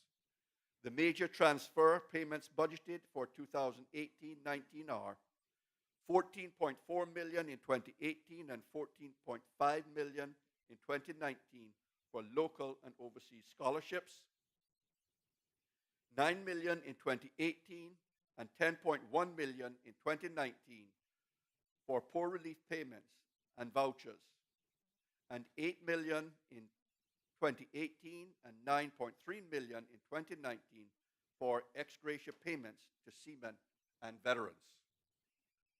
Financing expenses are budgeted to be $24 million in 2018 and $24.8 million in 2019. These expenses cover the interest payments and other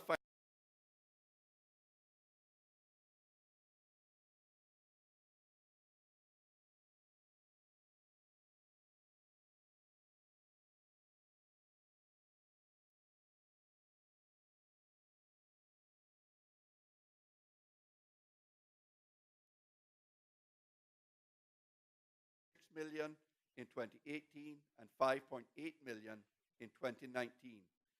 These losses are driven primarily by the performance of Cineco, which is forecast to have a net loss of $5 million in 2018 and $8.1 million in 2019. Mr. Speaker, turning attention now to capital investments.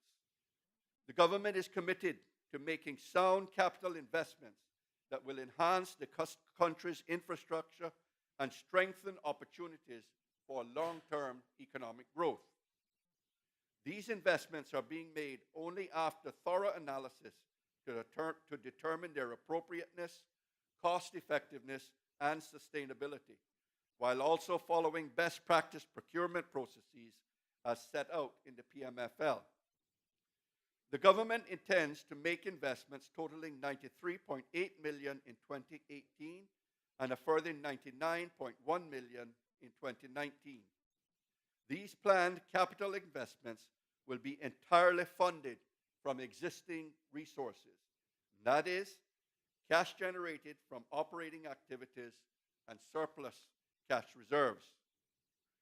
Planned investments in core government assets for 2018 are $74.2 million and $70.4 million in 2019. The major investments in this category being $6 million in 2018 and a further $14.1 million in 2019 for the continued development of the new John Gray High School and upgrades to other school infrastructure. $5.9 million in 2018 and a further $8.7 million in 2019 for implementation of the integrated solid waste management facility and decommissioning of the existing Georgetown and Cayman and Little Cayman landfills. $4.4 million in 2018 for a new public safety communication system for use by all emergency first responder agencies. $1.5 million in 2018 for upgrades to the closed caption CCTV systems and other public safety infrastructure. $1.2 million in 2018 and $1.2 million in 2019 for the development of a new West Bay police station. $2.8 million in 2018 and $3 million in 2019 for new vehicles and safety equipment for the Cayman Islands Fire Service. $1.7 million in 2018 and $1.6 million in 2019 for enhanced cybersecurity for the government's information technology infrastructure and enhanced e-government initiatives. $10.2 million in 2018 and $9.3 million in 2019 for upgrades to the roads network infrastructure throughout all 3 Cayman Islands. $5 million in 2018 and $8 million in 2019 for the construction of the island's first long-term residential mental health facility. $1.8 million in 2018 and $1.2 million in 2019 for the redevelopment of the cargo and cruise berthing port in Georgetown. Capital investments into SAGCs will be $19.6 million in 2018 and a further $28.7 million in 2019. These investments will fund debt service obligations, operational losses, and various capital projects. The major investments in this category comprise $8.5 million in 2018 and $9.5 million in 2019 to the Cayman Turtle Conservation and Education Center to fund debt servicing and operational losses. $5.1 million per year in 2018 and 2019 to Cayman Airways Limited to fund debt service obligations. $2.9 million in 2018 and $9.3 million in 2019 to the National Housing Development Trust to fund debt service obligations, and $2.3 million in 2018 and $4.5 million in 2019 to the Cayman Islands Development Bank to fund debt service obligations. Mr. Speaker, the matter of cash and debt management was highlighted during the preparation of the 2018-19 budgets. During the 2018-19 financial years, the government has to manage November 2019 repayment of the 2009 bond of US $312 million, coupled with the statutory need to maintain a minimum operating cash balance equivalent to 90 days of operating expenditure and continue the delivery of services and capital investment projects. In November 2019, when 2009 becomes due, our forecasts suggest that the government may need to borrow up to some $153 million, or 58% of the amount of that bond, to refinance it into an amortizing debt instrument. Core government debt is then forecast to be $286.7 million at the 31st of December 2019. Cash balances are forecast to be $234.9 million, of which $70.4 million will be in operating cash and some $164.5 million will be in reserve accounts. Mr. Speaker, the government concluded that it was not prudent to substantially deplete its entire cash balances in order to avoid external borrowings altogether in 2019. However, as we approach November 2019, the government will reassess the required level of borrowing after a robust review of cash balances and the forecast results to 31st of December 2019. With respect to compliance with the principles of responsible financial management set out in the PMFL and the framework for fiscal responsibility, the 2018-19 budget forecasts the following levels of compliance with these principles. Number one, net operating position should be positive. Core government's revenues should be greater than its expenses. For 2018 and 2019, compliance is achieved as the government is forecast to record a net operating surplus of $86.6 million in 2018 and $65.1 million in 2019. Secondly, net worth should be positive. Core government assets less its liabilities should be positive.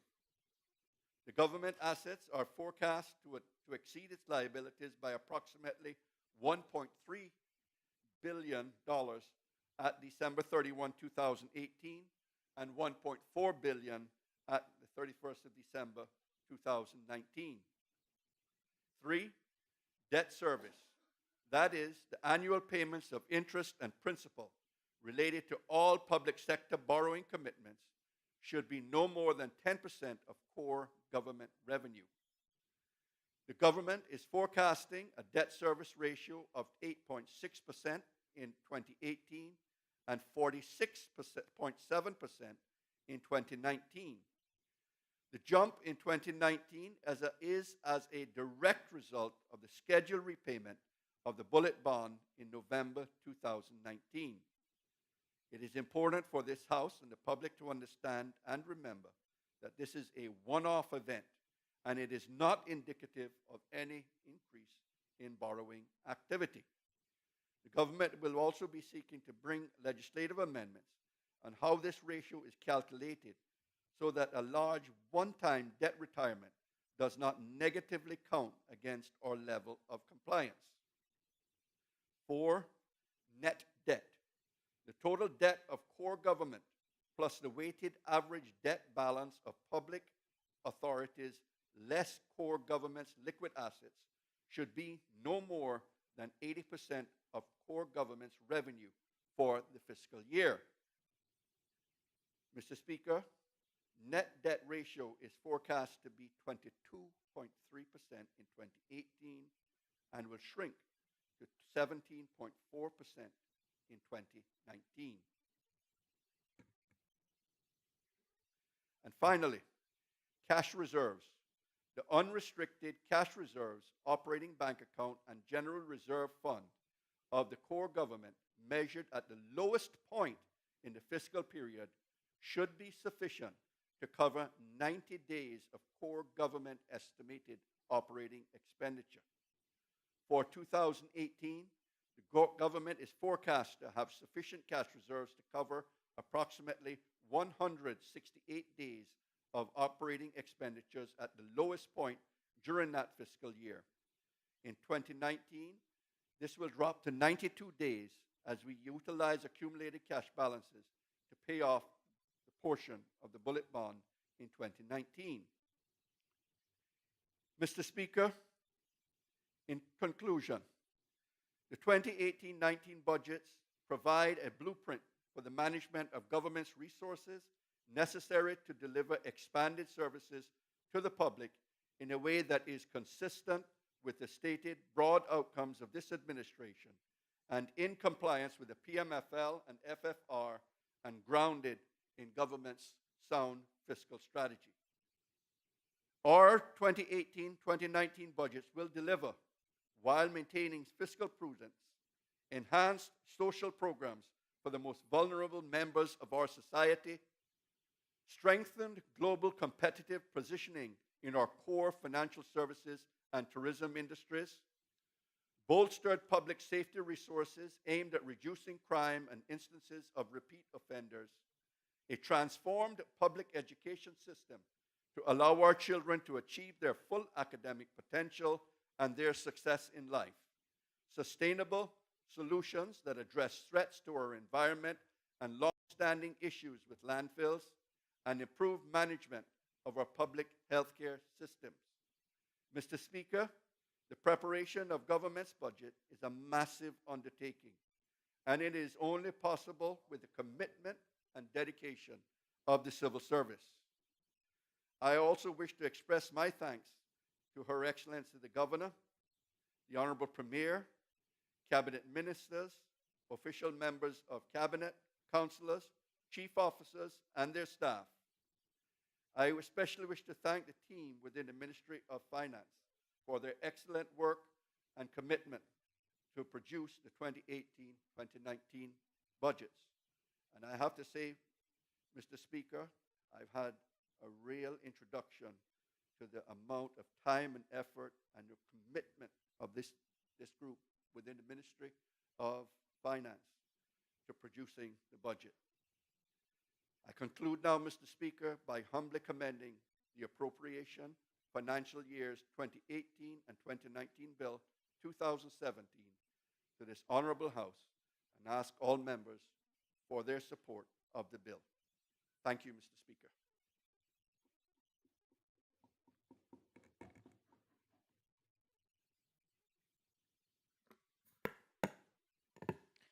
Motion for the deferral of debate on the budget address. I will now call on the Honorable Premier to move the motion.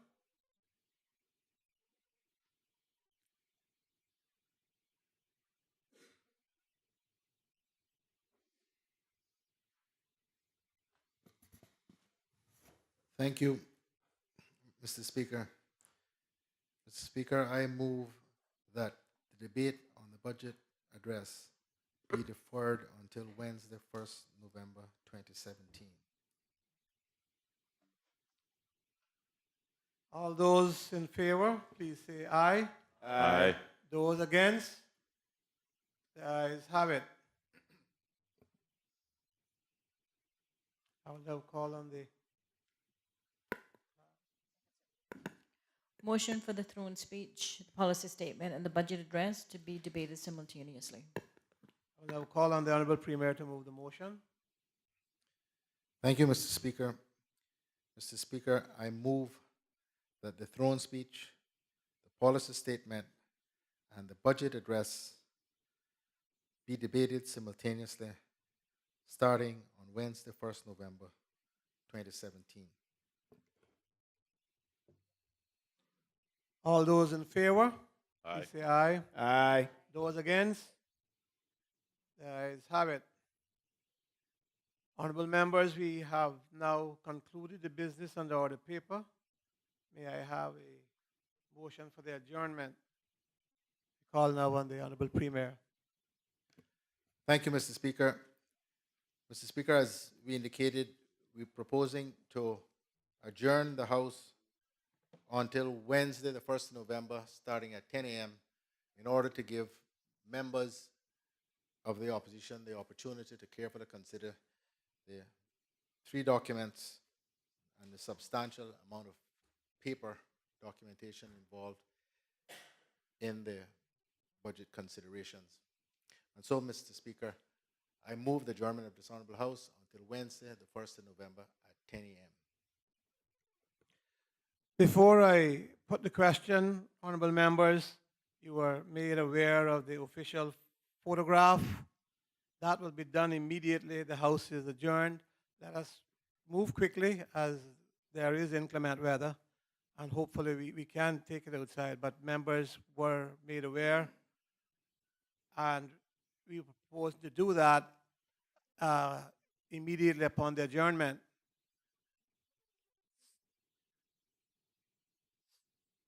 The question is that this Honorable House do now adjourn until 10 a.m., Wednesday, the 1st of November, 2017. All those in favor, please say aye. Aye. Those against? The ayes have it. This Honorable House stands adjourned until 10 a.m. on Wednesday, the 1st of November, 2017.